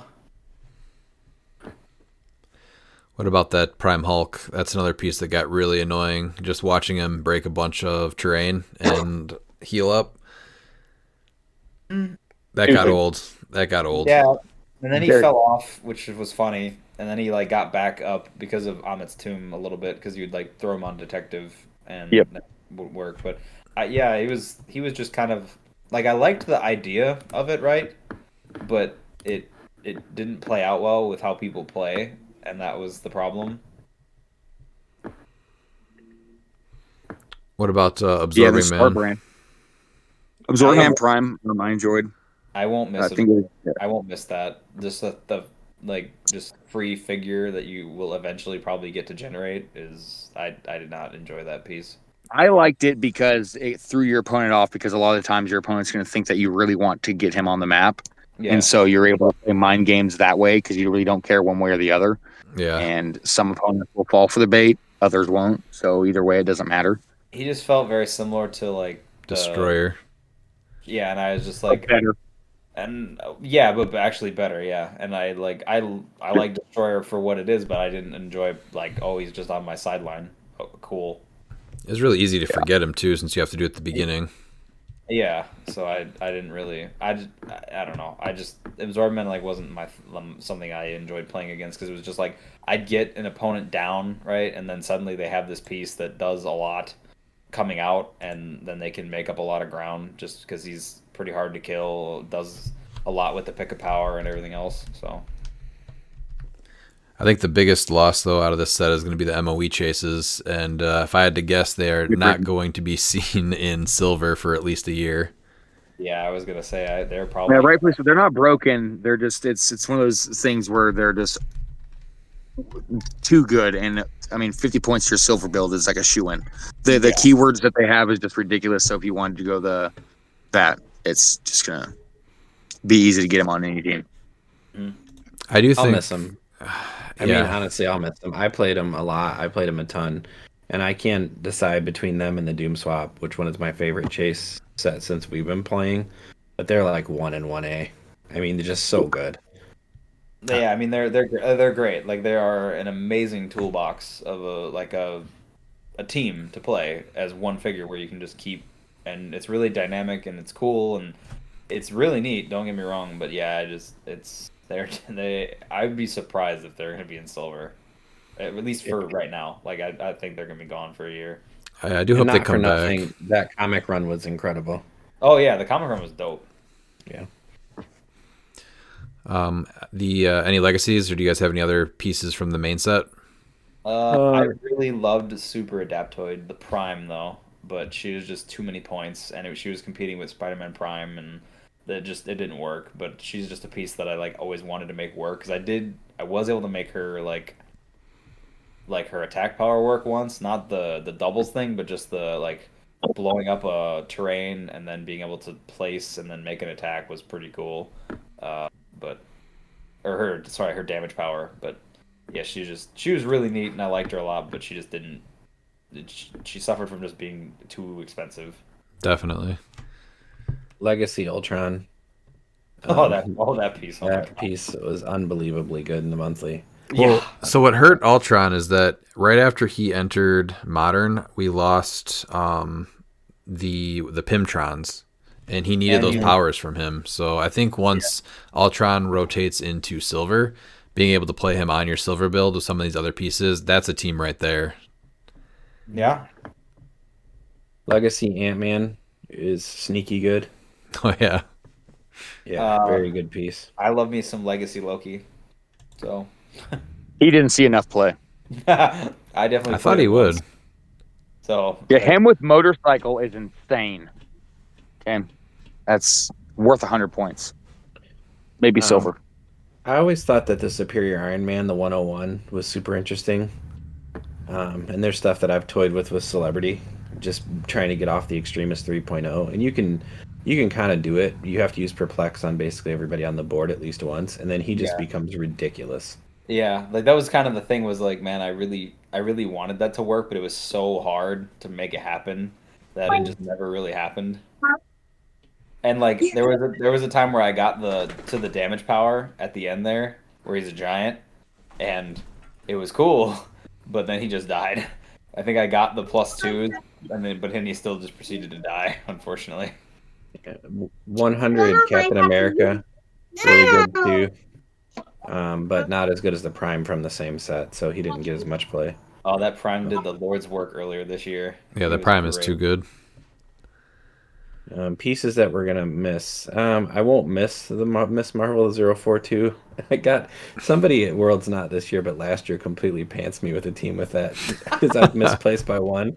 And he's like, "Do you know what these do?" And I'm like, "Nope," but I guess we're gonna find out this next turn. And he just decimated my team.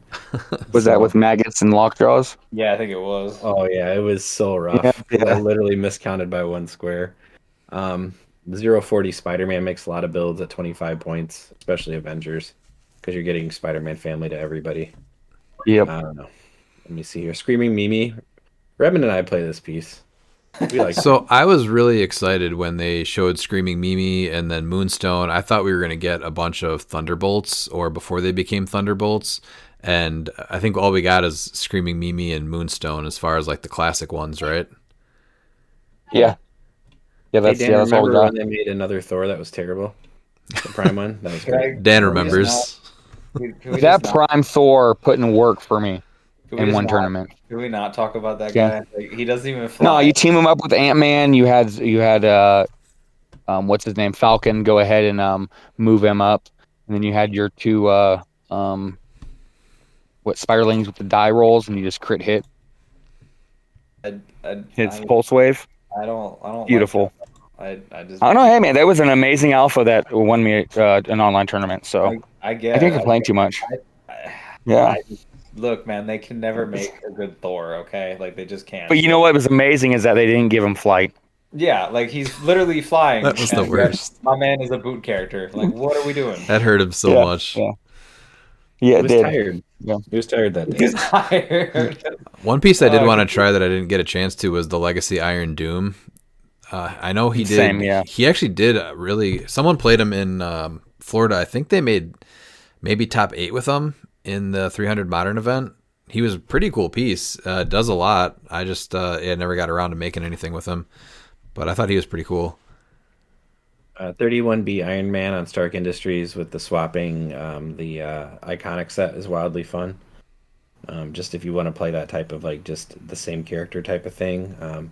Scarlet Witch 018. I played a crap ton of her.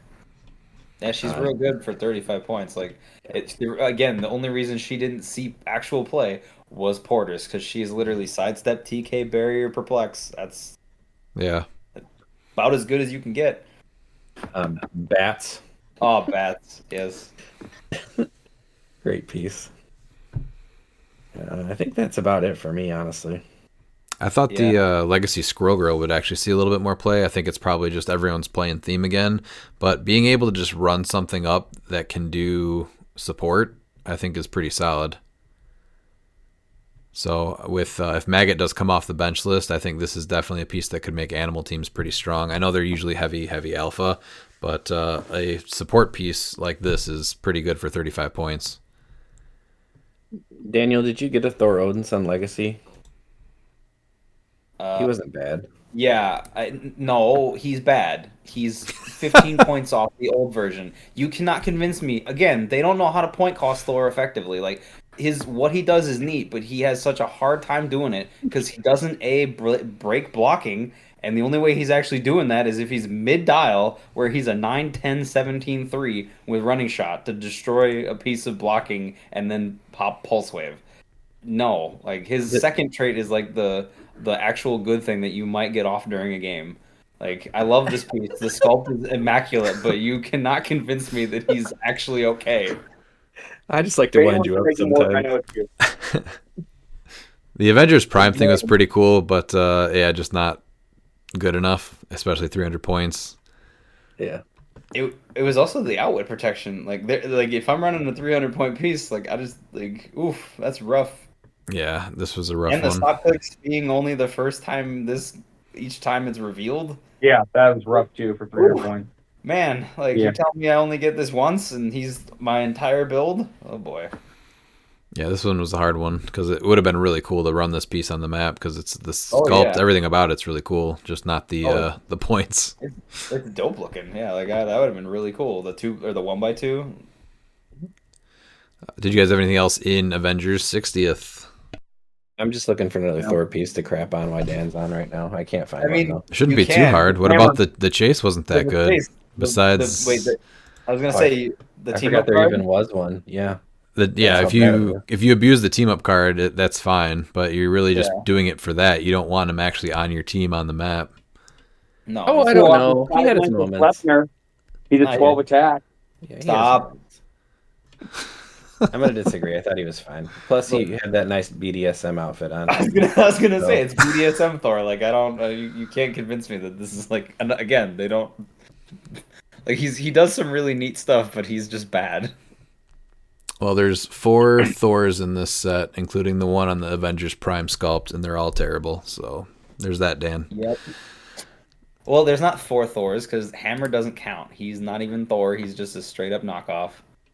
Well, there's probably the best of the 4 though. There's the Prime. There is the one on Avengers Prime that I just talked about. I'm sorry, and you're then, correct. There's the other Legacy. Ace of Legacy.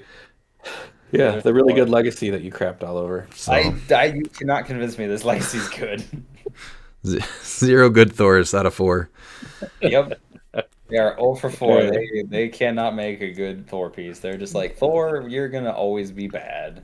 Well, there's always the next set. There's probably one in there that we can talk about. If the one with the armor and Mjolnir isn't good, I might have an issue. Well, I can't wait. Give him Kryptonian keyword and we're good to go. Yes, Kryptonian Thor. Yes. That's how you make them good. Is there anything out of the? So what it does suck is that the Hellfire Gala is leaving, because it would have been really cool to be able to play all three of them in Modern. I don't think this one needed to rotate out. Is there anything that you guys are really going to miss in this set, though? What was it? I thought I liked Sunfire. I thought he was pretty neat. Polaris. I mean, Polaris is real. That's good. probably the biggest loss right there. I also like Wolverine, the X-23. She was like, man, that blades roll, that's fun. Like being able to triple target, just hit a 6 on each one. No, that was dope. So my version of her is triple target and hit a 2 on each one, and everybody reduces. But it was like, well, that was fun. We got the attack off. Now she's gonna die. You've played her a couple times, and yeah, what happens when you roll the blades? It's pretty laughable every time. Yeah, it's rough. She's a great. The sculpts on this, like those sets are awesome. Like they're cool. I wish you could play them all together, but you know what? There's always silver. There is. There's always silver. Other LEs, Galactus, I think moving to silver is pretty cool. Just being able to put the 25 points to make somebody power cosmic energy or whatever, and then do the map coming in trick thing. I played that at Worlds on Iraq Night. It was an awesome combo. Master Mold, I think that guy moving to silver has some couple build possibilities, just going with Sentinels or robots, because the what's her name? The Omega Sentinel, Karima, that's her name, right? Yes. Yeah. So she has a team up card. She's already in silver. I think she's 75 points, but you basically make a robot team and they all get Sentinel. So I think that's something that maybe could come back. And the Cosmic Ghost Rider, that's a piece. That sculpt was so cool, the LE, but he just kind of came out way too late, was way too overcosted, but the sculpt was awesome. After Starro got that legacy card, I was really hoping that kind of opened the door for other LEs. So we did see at Worlds, though, a new sculpt. So I think that kind of lessens the likelihood that we see a legacy card for him, but it's not impossible. So I really hope that we get one, because being able to play that Cosmic Ghost Rider sculpt would be just really, really cool. Yeah, I Well, mean, we did get a new Ghost Rider 2099 with the Legacy, so there is a chance. there is a shot. Yeah. Oh, yeah. Okay. I mean, We did get 2 Ghost Rider 2099s in the same set. I have mine because I loved the series that he was from. The Thanos Wins run was just. I just need the Surfer in the same run now. So. I forgot was he just a year late or 2 years late? I think it was a year. I think. Because he was originally supposed to come out, I think, in 2020, right? I think so. Yeah, and he was previewed before COVID even happened. Because he was in with, I think, he was in 1 year, and I was like, oh, that's cool. So he was probably supposed to be a 2020 exclusive, and then he didn't come out until, was it 2022? Yeah, because he came out after Wonder Woman when all the powers changed pretty much, and you're like, well, he's just not great with all the changes. Wait, is he retiring? Yeah, he's retiring, yeah. Okay. Because now I feel like he should be in, because Wonder Woman and all them, like Death Metal Wonder Woman and all the Fulcums. Yeah, I don't know why, but he's going. They got pushed to 2022. That's why the Deadpool Duck is also not rotating, because they got pushed to 2022. Right, but he came out before Ghost Rider, so why is Ghost Rider rotating? No, Ghost Rider. No, I don't know. I don't remember, but all I know is that I don't know. All I know is Ghost Rider is rotating out, unfortunately. But Are there any other LEs that you guys wanted to mention? LEs, ew. Like I don't even honestly remember what other LEs there were. To be fair, maybe any good Thor ones that you remember? Thanks. I need to ice my nuts after this. Good lord. Well, I think because the Fantastic Thors are staying in, right? Yeah. Yep, they're in. I was gonna say if those They are 2023, I believe. Oh yeah, I thought they were 22, so I wasn't. No, they're 2022s. Yeah, because they had. If you look at the WizKids exclusives on the modern list, there's like 10 2020s that they changed to 2022. Okay, yeah, that's what I was trying to figure out. Yeah, Quicksilver and Scarlet Witch that I totally forgot about. Yeah. I have a question. Is Pixie rotated yet? Because I feel like she's No. been modern for She's 25 still in years. it. He's saying, Oh, She's still in, which is funny. okay. Well, that's fine. She's fine. Yeah. Wonder Woman and Jumpa staying. Yeah. Oh, that piece. Brainiac Lex Luthor. Yeah. Yeah, It's those were all staying, the Biobrick pieces. Oh yeah. Yeah. So didn't they come out either at the same time or I don't know. I guess it's not important. He's gone. I hope he gets Yeah, the he's legacy gonna- cards. Let's move on to Scott Porter's. What are you guys' opinion on this piece and the white shirt and the black shirt leaving? Well, with Huntington's being the face of silver with the Rock Cup, I feel like it's perfect for him to only have 1 year in modern and have the rest of his time in silver. Yeah, that's fine. I just hope that you can't play at least both of them in silver. Or I know they're not going to get banned. No, yeah, you can't ban them. I mean, green ring is prime, so I mean, I think a Porter ring is totally fine. It makes sense. I only have 1 Porter per force. I think that's probably the easiest answer to it is just make you pick They one should- somehow. They should give an honorary purple ring for Huntington's to Porter and make it the same thing as a prime. You can only play one. I mean, I'm fine with them leaving. like the thing is like if any piece is gonna be that meta, like I'm okay with it being Scott Porter. He's done so much for the game. Like I'm not sad that they're rotating out, but like I also wasn't like I don't know. He just didn't inflict the same amount of like vitriol. I don't think that like other pieces did, where you just like people were just like, oh, this is terrible. Get it out of here. I'm like, yeah, but like, it was just it unfortunately became like he was on every team and it was both versions, and that just made team building very boring, and that was the part that sucked. It wasn't really like the figures were great and they were like really cool, really well designed figures, but it became like, oh, they're everywhere and every time it didn't matter. It just opens up creative team building again, and that's I think what is the most important. Agreed. So no one's gonna miss him. We did have a couple of rules things to go over. Oh, you didn't know? So one thing I do keep seeing is people do not know what terrain is rotating out. So all of the terrain that is just different shapes or anything that doesn't have an effect is actually still staying legal. So like that machine, anything you get like in the play at home kits that don't have extra effects. So like the lava, the mesh fence, the heart-shaped herb, all that stuff is going to rotate out. But any of the other things that are really just different shapes of blocking or water or elevated are all going to stay legal. So that's something I keep seeing pop up there. And then we did get a bunch of comprehensive updates. Do you guys want to go over those real quick? Yeah, I can start with that. So the first one is that unique characters. They've added it so that non-character game elements like special objects can also be labeled as unique and follow the same rules. So 2 unique non-character game elements are considered the same if they have the identical names and game mechanics, even if they have different or non-existent color numbers or collector numbers. Like such as tarot cards are an example. And you may not include more than 1 copy of a specific unique game element between your starting force and sideline. And then next, we had it ruled at Worlds that the first player placed characters, and then second player placed characters, and then first player did terrain. It was originally first player did characters and terrain, and they changed that in the comprehensive to where the first player places all their characters and any other game elements that must start the game in their starting area. And then subsequent players do the same. And then once all characters are placed, the first player places all terrain, including objects, on their force in squares outside of any starting area.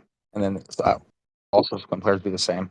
That's to stop pretty much being able to force your opponent to expand their starting area because like they can't play certain figures like Master Mold. There's still a few maps where Master Mold, depending on the starting area, had to be placed 2x6 up, which was the Daily Bugle. Yeah. Fun, yeah. If you gave him one specific side, then he had to place it lengthwise.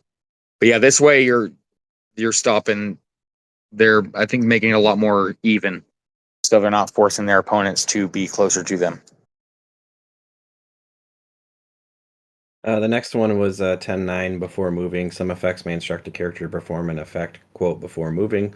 Such effects are performed before any other effects of movement, such as checking if a character must break away or choosing adjacent characters to carry. Yeah, I think that was mainly for Kamo because I know that came up a lot. Yep, he basically gets to place himself before he actually does his move for like charge, or if you give him hypersonic or some other movement power. Yeah, So I really like that how they clarified it. hmm Makes it way easier. The next one is the rule of occupancy got updated, so it's 13.2. Two characters can't occupy the same square. Any effect resulting in two or more characters occupying the same square is prohibited. Any effect resulting in characters, markers, or objects occupying a wall or square of blocking terrain is prohibited, except for debris markers being placed on destroyed blocking terrain. Characters can't occupy the squares of any game elements that have an effect prohibiting characters from occupying their squares. If a non-optional effect that places a game element would cause any of these situations to occur, the opponent chooses a square that is as close as possible to the specific square for the game element to be placed instead. Effects that may allow a character to move through characters and or blocking terrain, but a character can never end their movement in such a square. If it would, it must end its movement before entering such a square. The motorcycles, Is that what this is for? Okay. I think. Because I think so. I thought if you destroy blocking, you can now stop in like a blow. You blow it up, and then you can stop in there now. Yeah, so Without having to move through it. This is move through, not destroy blocking. So that's different. Okay, that's what I thought. Okay. Yeah. The next is the rule of first turn immunity, which was fixed after the beginning of the game phase, and until each player has finished their first turn, characters have the immune key phrase unless they leave their starting area, which includes starting squares. This for the 2x2s. This instance of immune is the only effect that can prevent unavoidable damage.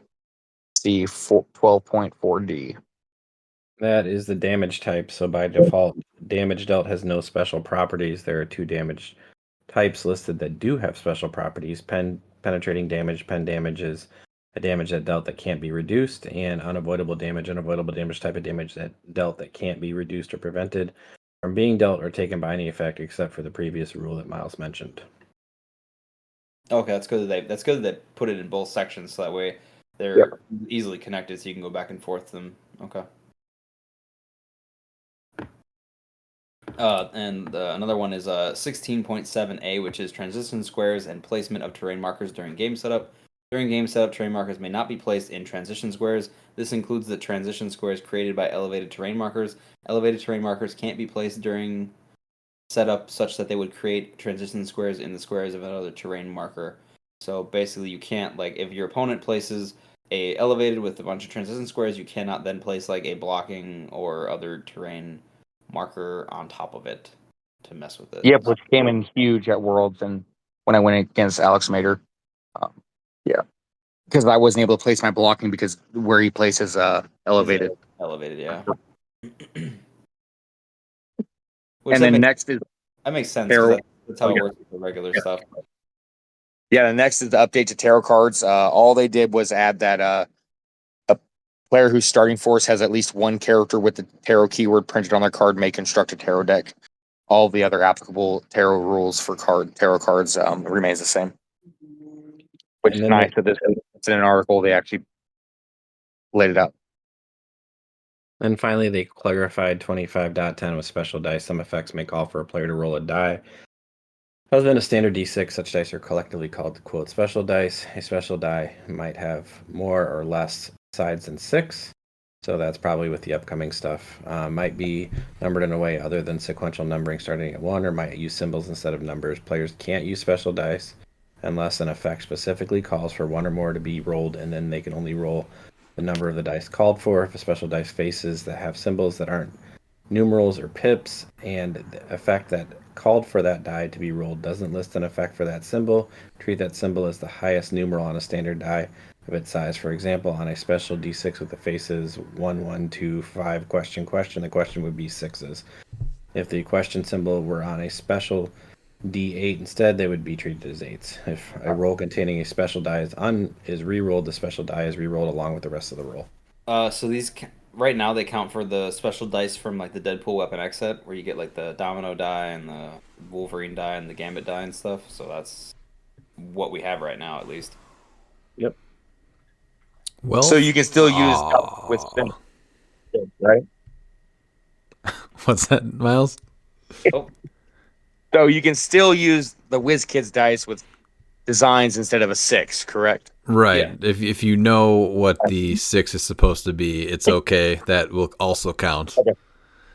Okay, I was just double checking. Absolutely. Yeah, No, you it's can good. still Some people don't understand that, so it's really good to point that out so that everybody understands that you can still use any dice that uses a symbol for a 6 as well. It doesn't have to be 6 tiny little pips in the dice. Doesn't 'Cause that paragraph. understand or chooses not to understand. That's the question. And then did we cover or did we already cover the pilot thing, or am I mistaken? We did right in the beginning. Okay, cool. This Saturday is our Degeneration Clix monthly championship game. September is the one time each year it's a named keyword, and depending on how we finished in August's Cosmic game, that was the order you got to pick your named keyword. So Dan won in August, and he is going in as the champion. So he got to pick his first. He also still got to pick a champion piece. So he chose Arachnite, which means that only he can play it, and if he wants to, he doesn't have to, but no one else can. So we aren't going to mention who chose what keyword yet, because that's going to be the monthly poll this week, and we are going to have a lot of we're going to have people basically vote on what team will take the win, not the actual player that's playing the keyword. So the poll will probably go live Friday morning, and you just have to get your vote in on time before we start the game on Saturday, usually around like 11 a.m. Central Time. And then that's how we're going to do our drawing this month for the prizes. So we'll post all the prizing and stuff on our Facebook page later this week. And I'm not going to be there, but the team I would play is going to be Doom Patrol, and it will be added to the poll. We're making sure to see who's listening. So don't vote for Doom Patrol. I actually don't mind that. That's actually fun. Yeah. I like that one. And then we do have some listener questions.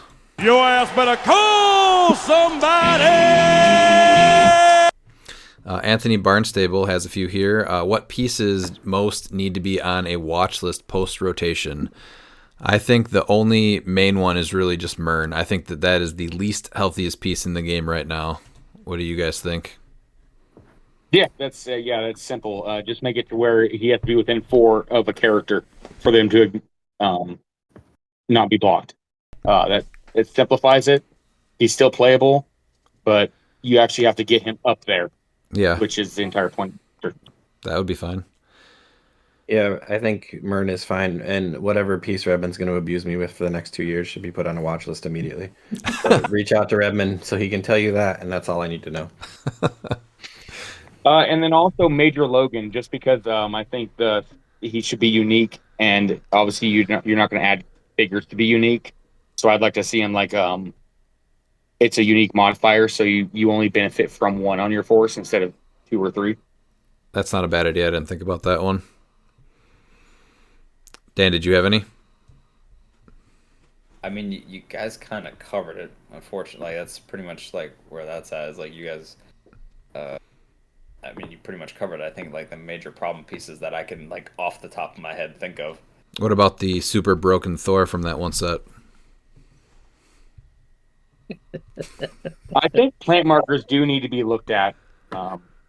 Still, I think that plant markers, especially with all the rotation tournaments happening, and it's consistently the Swamp Thing and the Man Thing winning with Ivy. So I think that there's really something there that really needs to be looked at. It's just from everything I gathered, like they were just wiping every team, winning 300 like to 0 or 300 to 50. What was the team? That seems a little. It's Swamp Thing, it's Man Thing. I saw the one combination I saw was the Legacy Ghost Rider and the Super Pets. Dark Side, because you have Dark Side on the sideline, and then you have the horse from the Super Pets, Constantine. and then Constantine, yeah, and they were just you do the same shenanigans as Ivy. It's basically you. And then there was the online win a map that Paul Cote won with 2 IVs, Swamp Thing and Man Thing, and I forgot what else was on there. I think Double Harley as well. And that was That gets people and like by turn 3.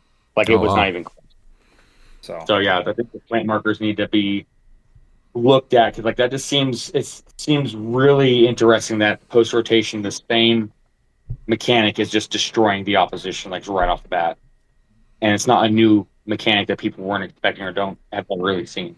No, I just it's weird because like I really like that they can all interact with the plant terrain markers and stuff. I think it's really neat in like as an idea, but the way it's playing out is not healthy, or at least that's right now is what I can see. That sucks kind of because I think it's really cool, the actual terrain things. I wasn't a big fan of the Ivy team specifically, where you're just poisoning and attacking from your starting area. But I really do like just having the option to use terrain in the different ways that some of the other pieces that have come out. So one Ivy, Swamp Thing, Man Thing, all that stuff. Not Panda Ball. Back from his starting area, if you're able to place plant markers. Yeah, it's just because they're back to being able to attack from your starting area. Because Man Thing makes 4. And then they can be anywhere on the map, so you just make them enough where you can hop skip them up the board to get across the map, and then you can just generate another one, and then... So is the real issue how many certain figures can just make at the beginning of the game? I think they'd make them so you can't place them, like, in the starting area, basically. That might be the fix. Even then, though, Ivy's still able to generate it, so they're going to have to waste an entire turn to destroy it if they're even able to. Yeah. So it's just something that needs to be looked at. I'm not saying it needs fixed. Right. I just think it needs looked at on the watch list just to, see if maybe there is some fix. I could say definitely be on the watch list for something like that because that is just. I haven't seen it in action yet, so I wasn't sure. It's not overpowered. It's trying to find that balance. Mm-hmm. Did you guys have anything else? Not really. Like their previous, like we're dropping so much, and we've only gained Masters of Time, right? So like that kind of feeds into the next question, which is: do you like the post rotation meta better than the pre rotation meta? I think all of us are way happier with post rotation, right? Yeah. Yes. Yes. Was that a question, Miles? Do you not like it? It's just going to need more time. Like I said, seeing the plant markers just like completely destroy. It's like being able to attack from your starting area still. With both of them, it's hit or miss. I do like it because we're losing a lot of problematic figures. So yeah, it's going to be interesting to see how they're going to address it, or if they will, and if there's going to be a counter, because we still have other sets coming out. So it's not the sky's falling, because it never is. There is always going to be a fix. It's just I don't want to have something that is required to play in order to beat it. Because, like, if that becomes the case with the plants, then what, Beetlejuice and Magneto become the meta to stop that team, and then their team beats those? It's I don't like that either. We lost a lot of the high aggression pieces that countered Ivy's. Is like Spider-Man Prime is just a key example of a piece that would just go across the board. Well, reducing pin really hurts because now, like, you have the 55-point Man Thing that can kill him. You have the 95-point Swamp Thing. The one thing that kept the Ivy's in check no longer does, because he doesn't reduce pin for characters that are more points. Mm-hmm. Do you like the timing of... Oh, do you want to add something? No, I was saying all in all, I am happy with post rotation. Okay. Do you like the timing of retirement and what retired? I love it. I think that Worlds is the culmination of everything for the year, and having rotation immediately after is the best time to. I don't like how summer sets are getting rotated after 15 months. Yeah, I think that's my biggest thing. I love where rotation is, but there's also not like an official time that things have in Modern. So I think getting a little bit more of a better idea that it is 2 worlds or if it is 2 years. Some of these sets, though, I really wish they had a little bit more time. I'd like to see 2 nationals because, like, the Deadpool Weapon X is only going to see 1 nationals and 2 worlds. And so if you're able to fix that to where they see 2 nationals and 2 worlds, I think you're fine. Well, then you're looking basically at just the 2-year rule, right? Yeah. Yeah, they'll be in Modern for I 2 guess. years. I think that's really what it should be. It should be a full 2 years, right? They should have a minimum of 2 years. Yeah, just because I think 15 months is really hard, especially for a lot of sets like Deadpool, Weapon X, or even Disney Plus. It's rough because like you invest in this set, and then in 15 months it's gone, and it's like Yeah, I guess I don't know because like silver now is becoming bigger, and like I think it'll gain some steam. So I don't necessarily know because like yeah, I can't play it in modern, but I've got a completely other format. That Well, I yeah, can but play silver in, and modern are as totally long as it different, doesn't and get that's benched or banned, obviously. that's why I still Then want I to be can able to just go see it and in play modern. So I don't know. I don't necessarily. I don't know. I'm not as hard on that line or not. Well, I mean, it's good because we're not going to see Prime Colossus for 2 full years. So how many months did Disney Plus have? 15. Yeah, I had like Came out in June. Rotated in September. And Avengers 60th So, is pretty 16? close, right? Yeah, June for Avengers Yeah. 60th. So that's pretty fast So, too. yeah. So 16 months. I think that's a little short. I think that's my only problem. Yeah, that's mine. What counter meta tech should we be watching to deal with top tier stuff? I think I mentioned it, even though I don't really think it's a good option, is the Magneto and the Beetlejuice. Yeah, I think Beetlejuice is the biggest thing, and even just going into the whole autonomous characters, bringing them out, I think that's a piece that could definitely start being abused. Yeah. I think Blue Beetle is one that's kind of counter meta because it's like he just takes things off the board. I'd like them to fix that to where he's only able to do like whatever die is shown on his, so you can't manipulate it. See, I thought initially with the ruling on Major Logan like applied to that, and I think they walk it. Was it they walked it back or something like that? Well, no, because he's not looking for a success or anything, and so it's one of those loopholes where I mean neither is Blue Beetle, but he's but his card it's one of those shows the pips on the die for his trait.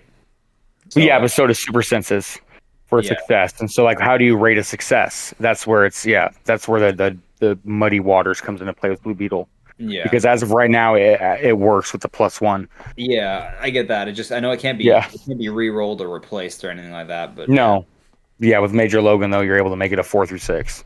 Yeah, like that's insane. No, I don't think that should be a thing.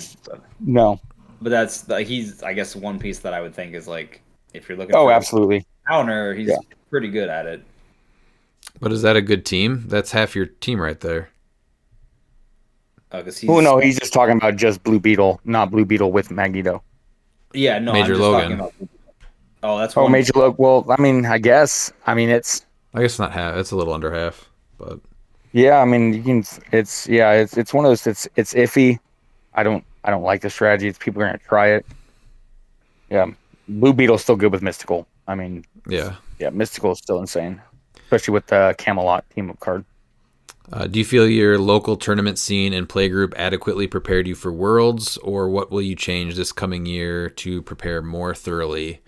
I feel like we actually had more competitive events leading up to Worlds last year. I think missing a Modern States kind of hurt. There's a couple other events that happened in prior years that did not happen leading up to this one too. But I think with just events starting back up a little bit more, it just didn't feel like there was as much of a good lead up. But with WizKids doing more of the stores doing the events or whatever, I think that's going to help a lot set up next year. Yeah, it's just hard because you don't like. It's like you Worlds is the culmination, right? So you want to kind of have things spaced out enough where you're not trying. I don't know. Like I guess like locally it'd be nice to probably like jam in some more stuff for like ramp up. But I think they otherwise did some good stuff there. I mean, I felt like I was more prepared for sure than last year.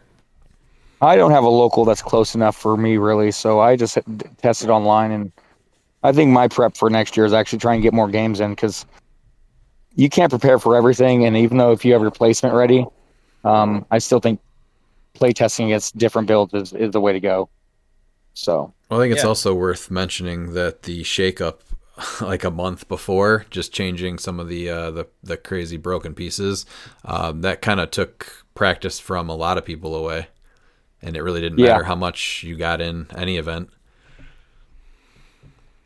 McConnell Lamar, he wants to know, how would you rank the Masters of Time primes? I would say first Blue Beetle, then Reverse Flash, then Swamp Thing, then Etrigan, and then Madame Xanadu. I would make Madame Xanadu probably the third. Blue Beetle, I think, is obviously number one. And then I'd put Swamp Thing, I guess, fourth, and then Flash, and then Xanadu, with Etrigan being the lowest tiered because he's going to be seeing the least amount of play. Yeah. I'm not saying he's bad at all. But if you're going to go sideline, if you're doing mystical, you're probably going to be putting Xanadu on there because, I mean, her tarot cards do work pretty good with certain figures that are still modern. And needing to roll a 10 in order to bring in Etrigan, I think is what hurts them because I don't think people are really going to try him on main force. No, not at 115 with 3 damage top dial. Yeah. If he had a little bit more as far as like damage top dial for 100 or 115, I probably would. But yeah, it's the 3 damage that's rough. What would you rank him, Dan? I think pretty much the same as yours. Like I'm a little conflicted just because I have a bias with Etrigan, but it's pretty much the same as yours. Like that's about where I'd fall them. So okay, Pete. Yeah, I would put Prime Swamp Thing and Prime Blue Beetle up at the top, and then I would actually put Reverse Flash because of utility at 3, Madame Xanadu at 4, and then that's whatever's left after that. I just think I agree with everything said on Etrigan. He's amazing, but he's a lot more subjective than what Flash is, and the other ones are main force attackers, like they're huge prime attackers. Yeah, and I just think Xanadu offers a ton of utility for the points. So I think she'll see more play now than what people are anticipating. Yeah. And who's hyped for silver? He says, this guy. How about you? Yeah, all of us are super hyped, I think. If the article comes out for WizKids, next episode should be fully focusing on silver. Welcome back to the podcast, Uncle Aaron. And I am known as Hey It's Silver Pete, so that's all you need to know about my love for silver. He's got silver in the name. Mark Bird wants to know, in golden and silver, what are your 2 choices of equipment for the Deadpool Weapon X cable to make him a bit more playable? Since you got to pay for him, I think it's really a hard sell. I think maybe Power Gem and Darkhold, but I'm not a big fan of cable. See, I'd probably do 2 of the rings just because they're the cheapest, and I think they're probably you get the best bang for your buck. That's like if I was gonna play him, because it's the biggest problem is you had to pay for him. If he got him for free, I mean, he'd be kind of okay. But the biggest thing is that you can already play. You can already. Time platform. What's that? Time platform. Cosmic Surfboard, time platform. The thing with the rings is that that's not anything more special than playing another piece because you can already play 2. Oh yeah. No, I know. I was just thinking I think they just feel like they give the most bang for your buck as far as like utility for them. And that was the reason I picked them. What's the best way to avoid giving up points with cable? That's my answer. Because that's what's going to happen. X-Men swap and you put him right on your sideline and he drops those 2 items. Yeah. There you go. You take that. I just said, man, time platform. They hit him. He takes 1 instead and goes back to your starting area. Yeah, you take the pouches and guns and you put it right on your sideline. That's what. Edward K. Overall feeling on the general health of the game. I personally think that this is the best I've ever seen it since we started playing in 2018. Problem pieces are finally being addressed. There's more communication from WizKids. We just got done with probably the biggest worlds in at least a very long time. I don't know what it was 196 like. people in Modern. Yeah, Absolutely. that's each year it's just grown a little bit more. And then the amount of events is going to really start ramping up here too, I think. So all in all, there's just a lot to be positive about. Yeah. Agreed. Wes Robertson, when Aquamiles and Rebgorn dress up for Halloween, what are their costumes? I think I heard Rebgorn is actually going as Aquamiles. Well, and Aquamiles is a huge Star Trek fan, so he's, he loves Riker. So He'd dress up as, Commander Riker for sure. I would like pictures of that. would too. Actually, that seems pretty cool. Is Oliver getting in shape are- to arm wrestle they are Calder? Did you hear that one? Is Oliver getting in shape to arm wrestle Calder? Yes, yes. So I listened to Dial H's post World episode. I'm pretty sure Calder actually already mentioned Oliver could take him now. So I think it's probably already over. But Oliver is still training. It's in his blood. He's getting ready for next year. With all the incoming equipment, will Magneto see an uptick in playability, or is he just overcosted no matter what? What do you guys think about Magneto? Okay, like I said, he's an answer, but it's like he doesn't really do anything else outside of answering a certain team. So No. yeah, he's just empty points. Yeah, that's the problem. Is he's 100 points of like I do a thing, but that's it, and I also die. So it's just. I don't think he's really going to shine until silver, because then you're talking about pieces that actually are unequipped KO. What I did come up with though with with him is on a ruler team.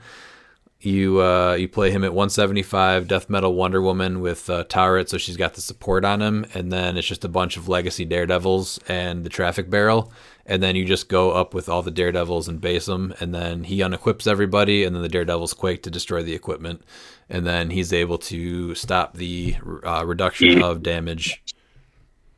Yeah, that's not bad. That's stupid. Yeah, it is pretty stupid. I don't know. I don't think he's gonna have a place though until I don't think so yet. yeah, until Wait, silver. He can do both. He can do both of those things. That's actually not bad. I thought he only got one of those. What do you mean? Oh, when he hits until it can't reduce damage or be healed. Oh, so he has to hit someone. Okay, interesting. I didn't realize that was his attack power. Yeah, so if he unequips everything and then the Daredevils can quake after they've already set up, then you're at least able to score all those points right away, and then you just based up with the Traffic Barrel, and then you're hitting them with Magneto, and then they can't reduce the Daredevil damage. Is it good? As Miles would say, probably not, but it's a thing you can do. It's a thing Exactly. That's how it is. Like, it doesn't have to be good. If it's fun, try it. I feel like that's a very Miles team to come out of Redmond's mouth, with the exception of 15 Daredevils and a Traffic Barrel. So, Oh, absolutely. Miles always plays Traffic Barrel. yeah. I mean, it's 5 points of every one of my teams now for post rotation. Oh Best my part. God, we're doing this late. Come on. No, it's He wants to know, are you coming to the Red, White, and Clix event? One last event before the holidays to raise money for charity. This is the event in Indiana that he's hosting with PJ Judging. It's Saturday, November 9th and Sunday the 10th. I know Oliver and I will be attending for sure. We just need to see if my daughter has a place to be before Christine can commit also. Have you guys thought about that? I guess Peter, Dan, I know Miles isn't coming from Oregon. Yeah, no, yeah. For me to make any event post Worlds up until like next year. If I can finagle the time off, I mean, yeah, I'd like to go. I have to check my schedule. All right, well, a couple of us are coming. What is a way to narrow Silver Age so it's not quite as intimidating, but is still competitive and fun? I think the best advice is just to rip off the Band-Aid. Just dive headfirst, pick a piece you want to build with, and then do a deep dive into the keywords. Just kind of start looking at theme. Pete, how would you say you kind of overcame being a scared little silver baby? That's exactly how. You just basically take something that you want to do, and things that worked in Modern at the time are a good starting point for things that will work in Silver. And then you kind of just do it and bounce your ideas off of your teammates and play the pieces and see. Silver's just fun. Like, you can get a bunch of stuff together that never had a time together, and so now all of a sudden you're coming up with these crazy like combinations, and it's wildly fun. Honestly, you're gonna always in HeroClix run into a team that's got a silver bullet for your team, especially in Silver, but there's not one build in Silver that's just dominated every event. So I think don't be intimidated and have fun with it, and that's my best advice for Silver. And Yeah, and when worried about what you're going to be going against, that's exactly what you need to think. You need to think about the teams that you would deal with in Modern, close combat teams, range teams. How do you deal with that? You don't need to dive into certain figures, just play styles, and how you would handle those styles. Exactly, because you're not going to have a counter for everything as far No. as figure-wise in Silver, because it's too big of a sample. But you can counter play styles, which is that's just as easy to work on. That's a practice and thing with your team. And just remember, like Rorschach said, they're not trapped. You're not trapped with them. They're trapped with you. Yep. If you go in with that mindset, you'll be fine. So, Peter Marshfield, there are so many good primes right now. Which one do you think deserves a spot on your team? I think all of us were talking about Blue Beetle a lot. I kind of want to start there, but I'll be honest, I've kind of been missing Brother Voodoo with all the Brother Voodoo talk again. So ever since I kicked him off my team a few months ago, I've been missing him. Blue Beetle already made a Monday night team, and he's going to get played a lot. He's great. Like, he's a great attacker, but you can kill him. So I don't think he's busted by any stretch of the imagination. So I'm going passive flash, reverse flash, main force. I was gonna say main force, right? Yeah. Of course, like yeah. Dan? Oh boy. I think for me, I'm still on the Elsa train, but Dax Sasquatch is another one that I keep falling back to. I'm just like, I like this piece. So, Okay. well, You gotta do Dan, it. Doc you got- Sasquatch, you werewolf got by a- night. you got a Werewolf by Night and Doc Sasquatch challenge now, Mister. I know. I will be glad to answer that. Does Prime Domino have a place in the meta, or does Blue Beetle's ability to wipe her from the map just make her less viable? I think that she's great. She underperformed for me, just a very bad dice day. I think I had Wonder Woman gauntlets on her and on her bracelets, and she was still just rolling ones and twos on her super that was senses. rough It to was watch. so terrible, but she should perform way better. She's definitely not a piece that just goes on any team. You really kind of have to build around her and have a plan. But I think that after the errata to Ivy's, that was one of her bigger things too, is that people were excited for her, and then Ivy's came out and they just instantly killed her without having to attack her. So everyone already kind of has put her away. But I think after Collector's Trove, being able to maybe put some equipment on her, she could be pretty crazy. So I think that she might be a piece that comes back in a few months. I think the best Prime in Modern is still Colossus, but I think the one that I'm going to look at is Blue Beetle, and that's still a chance to erase her. So I think Domino is still a very awesomely fun and wildly fun piece. She still has a 50-50 chance to roll out and not even let him roll Yes. that thing too. So Right. Is that no? It's not top dial though. It's only regular senses top dial. It's still Is it? senses. It's You still can still senses, not yeah. do it. Yeah. Oh Yeah. yeah. I'm just thinking if you pick precision strike, you're only getting it on a 6. Oh, that's right. Yeah. So I had the bracelets on her. So I was a 4 through 6, and then she was a 3 through 6. That's what it was. She was a 1 and a 2. That's what she was. Yes. She was a 1 or a 2, and then just hit me. Do you plan on, or do you have a plan to how to deal with Legacy Ghost Rider and Darkseid, or is the plan that WizKids fixes that interaction for us? Well, thankfully, it's fixed, so we don't have to worry about it. No. Unrelated, does anybody want to buy a bunch of Darksides and Ghost Riders? I have Just 6 of kidding. them. Just kidding. Thoughts on Legacy Hal Jordan and Sinestro being viable in Silver, or are they just a local casual piece? Viable in silver at 175, I think. I agree. I mean, if you're gonna Silver opens up a lot. Yeah, I think was they gonna say, were. I think they were just casual and modern, but as 175 of your 200 silver points, I think it's possible. I think you should just try to build it out. They would get an avatar for free, so maybe Khonshu. Yeah, it's definitely a good start. I mean, yeah, if you're gonna commit to the bit, like go for it. I mean, silver's the thing where you can. Yeah, never at 75. Oh yeah. No, yeah, they'll get nuked off the face of the earth at 75. Yep.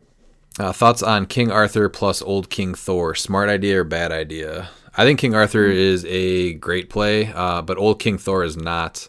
My biggest issue with King Thor is he has Giant Reach 6 and improved targeting blocking, but the improved targeting blocking specifically says for range attacks, and so he's not doing that when he's a close combat piece. So if the improved targeting worked with the Giant Reach 6, I think he would be a lot cooler, but even if that did work, playing both together, I think it's just too many points to sink into two pieces that are just making one attack a turn.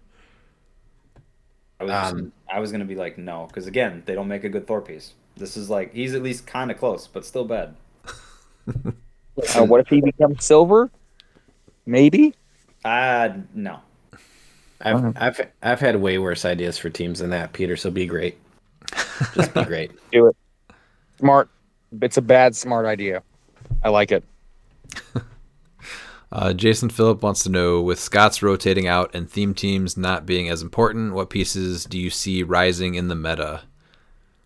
I feel like that's an episode to talk about. That's my personal opinion on that question. It's a great question. I think Yeah. it's already been shown with Swamp Thing and Man Thing really completely just destroying the competition currently. Yeah, So I think theme is it's still good. too early. There's still a few things.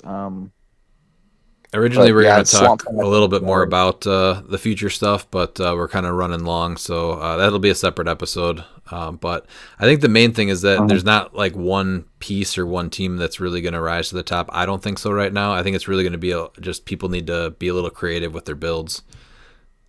It's wide open right now. I feel like this is the post-rotation thing every year where everybody says theme's not important, and then you get a set and you're like, oh, wait, it's back to being important. So I'm going to take a wait-and-see attitude. I still think theme's important. I think theme is important. It becomes more of a not necessarily like finesse, but it's more what you can do with it. It's not necessarily like an auto like, oh, I have to do it. It's like you can certainly make non-theme work, but because we've seen that already, even before the porters were out, or we've still seen that non-theme can be really good. So I don't necessarily think theme is like the end all be all, but it's not bad either. Then he also asked about piece on the watch list. We all kind of agreed it was Mern, and then you guys mentioned the plant markers too being a possible issue. Final question from the Fishbowl: if theme still matters, what keywords do you think are gaining momentum? Mystical, Camelot, mystical, marksman, assassin. Yeah, I think marksman could be a sleeper, and I'm seeing animal, but maybe that's just me hoping. Scientist as well. Cosmic is going to come back hard after the collector set, guaranteed. See, that's like it's like 10 keywords right there. So it just shows that there's a lot of options right here. So just keep trying to be creative with your team builds. Next wave. Next wave. Yeah, next. Do we mention past or future? Because I feel like that's also one of those that's like a sleeper pick right now. Yeah, there's a ton of stuff that's out there that you can build with. I think that Masters of Time really is a good set to kind of open up things and fill in some holes on other teams that couldn't walk because of the porters. Alec Muser, Jurassic League tier list for 300 modern. So that's just the big dinosaurs, right? Yes. Yep. So I have Flash Raptor, Super Soar, Green Torch, Aquanix, Wonder Dawn, and then Batwalker. Yeah. Yeah, I have Torch and Aquanix swapped, but yeah, it's the exact same. Yeah, I like where those sit. Yeah. I would put Super Soar, Flash Raptor, Green Torch, and I would not play Batwalker or Wonder Dawn, probably. Yeah, they're just pretty bad. Pretty similar then. Yes. What's the best keyword to build Big Mr. Mind with, and does he have a 300 modern viability? I was leaning with Camelots. What was that, Miles? Yeah. Yeah, I mean, I think Camelot's a real good start. I do like Time Stealers because you're able to make sure you get map, which is very important. And, the bunker is back, so he does destroy blocking, so you're not too worried about that. But, yeah, Camelot's probably going to be where it's at. I think that definitely has some traction. Yeah, I really want Animal and Robot to come back, so personally I would start there, but I'm not saying that that's the way. I just want to say that the most obvious thing with Camelot coming in is there better be plenty of Monty Python and the Holy Grail references while you play. Even including singing the whole rendition of Camelot, the song from the movie. Thank you. Then we have Ryan Bookwood. All hail Starro, the $400+ Conqueror for Modern. What will your new team be, Redman, now that you can't exploit Madam Web and Arachnite anymore? So let me tell you how much Madam Web has hurt Ryan Bookwood. He was basically probbing his own hits when he would hit sixes at Worlds so that he wouldn't have a 6 in an attack roll and risk missing. Which I think, Pete, you've done that too, haven't you? You have to. You have to. You either have to kill her or you're just accepting that next turn you're not hitting anything. I remember when you played me for the I don't remember what it was. It the one of the events in Kenosha when we were like prepping Oh, the our Winna World map. Series. Yeah. Yeah, and you crit hit my Arachnite, but you knew you were only doing the 1 damage, and you just like I heard this just because you're like, oh, now I have 2 dice loaded, so you're like, I'm just not gonna hit you going forward after this now. Yeah, I'm gonna miss her and Arachnite. But the plus side to rotation is that you have to move on. So I think Mystical still looks really good though. I'm gonna be missing Monster still, so I think both of those right now. But I would like to try a Porter Free Assassin team also. What about you guys? I will. I haven't really been building with Modern. With Silver States coming up, that's where my mind's been set, is Silver. So I don't even know where to begin with Modern at the moment. Maybe Starro. I mean, come on, Miles, it's Starro. Like, I'm trying to leave some suspense and maybe wonder that I'm not going to play Starro. Oh, okay. I was like, it's Modern and Starro's legal. I was like, Miles is playing Starro. Yep. If you play Starro, you never play him at 20. You play him at 80. There you go. To answer the question, I'm building with Blue Beetle, and I'm just deciding if it's theme on Mystical, past, or non-themed. So that's what I'm toying with. I like it. Dan, are you looking at anything right now for Modern? Yeah, Scarlet Scarab.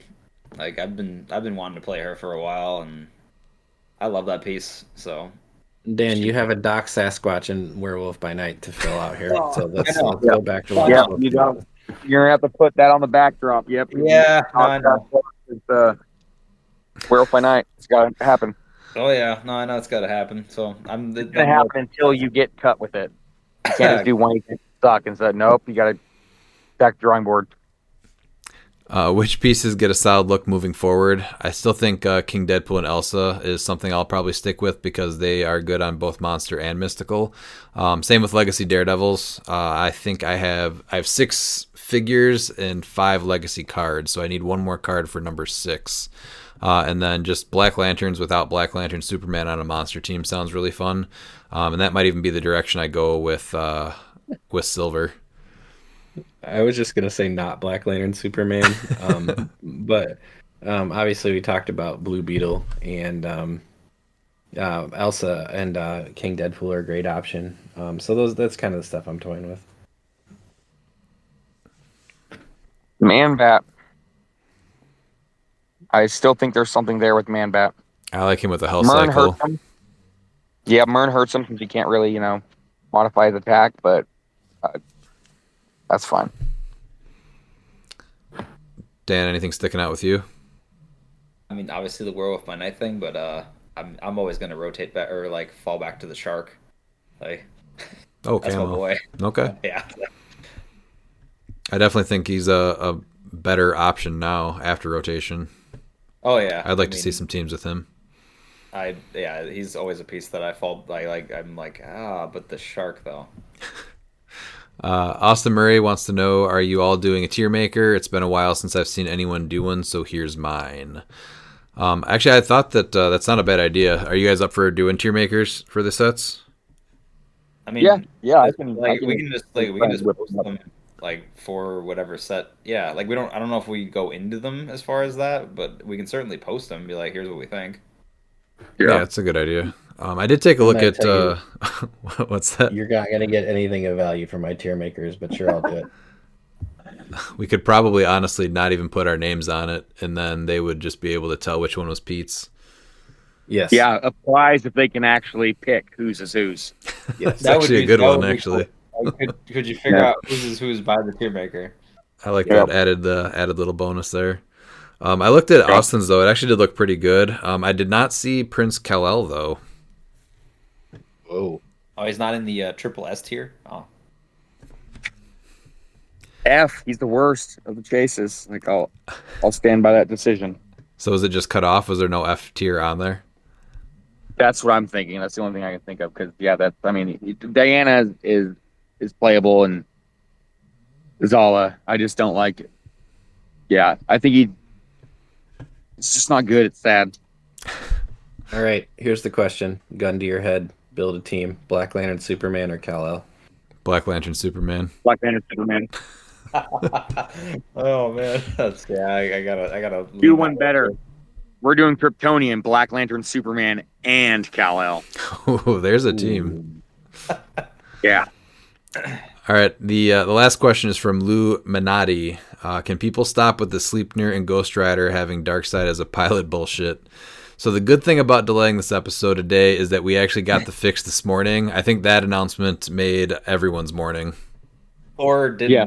It was either there was like that fence had like enough people on both sides. It was kind of funny to watch. Dude. Oh, I meant the four of us. No, but yeah, there was a couple people that didn't like it. No. Yeah, the community was this today. It was just. I up will in still arms. play the combo, and I will make cut at some tournament with it. Yeah, it's still Darkseid. good. Just stop trying to Still break good. shit all the time. It's a fine combo Yeah. still. It's good. Just play one and make a team around that.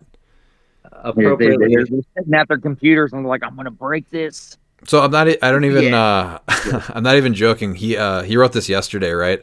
I looked at this question and then I went to a different page, and the first post that popped up was someone talking about this combo. So I'm glad that it's dead. It's just gone. So it's still good. Play one. And they addressed it for like other shenanigans because I've done the deceased thing. I've done it with Reptile. I've done it with a couple other things. So like I get that is pretty stupid where you just call in a piece that can revive itself and then suddenly this free piece is now a lot harder to deal with than A moment of silence for everyone that bought Sleipnirs for $100. I know. And appropriately named, real named Lou Minotti. We got your care package. Daniel got it. Thank you. You're a gentleman and a scholar. Yes, thank you. Thank you, Lou. That was cool to open up my mailbox and see that. I was like, oh, this is great. All right, guys, we made it to the end. Any final thoughts? This was a long, long episode, but you gentlemen are handsome and charming, and I wish you all a lovely day tomorrow. Same. Yeah, it was long and having a long day. I'm ready for bed. That. Well, I'm excited for the monthly championship this weekend. It's always a blast. And then I'm excited to switch gears to Silver for a bit. So hopefully we do see the update by next week because I do really want to put out a full episode on that. But then we also do need to catch up still with the modern and the future stuff. So that's another one in the making. But thanks for listening. What? I just want to call Aaron back on the podcast. That's all I want. That's my final thought. All right. Aaron, come back Doom Patrol's winning the monthly, so vote for Doom Patrol. Let's go. I'm excited for the monthly. I'm also excited for next week's actual like game in Kenosha. 1,000 points. I was like, all right, I can do that. That Yeah, sounds like that. You're excited till you run into 1,000 points of Killbox Pulse Wave, Dan. It's coming. Oh, I got answers for that, Pete, and you ain't gonna like it. We'll see. We'll see. All right. We'll see you guys next time. Thanks for joining us. And if you're not down with that, we got 2 words for ya! Click it!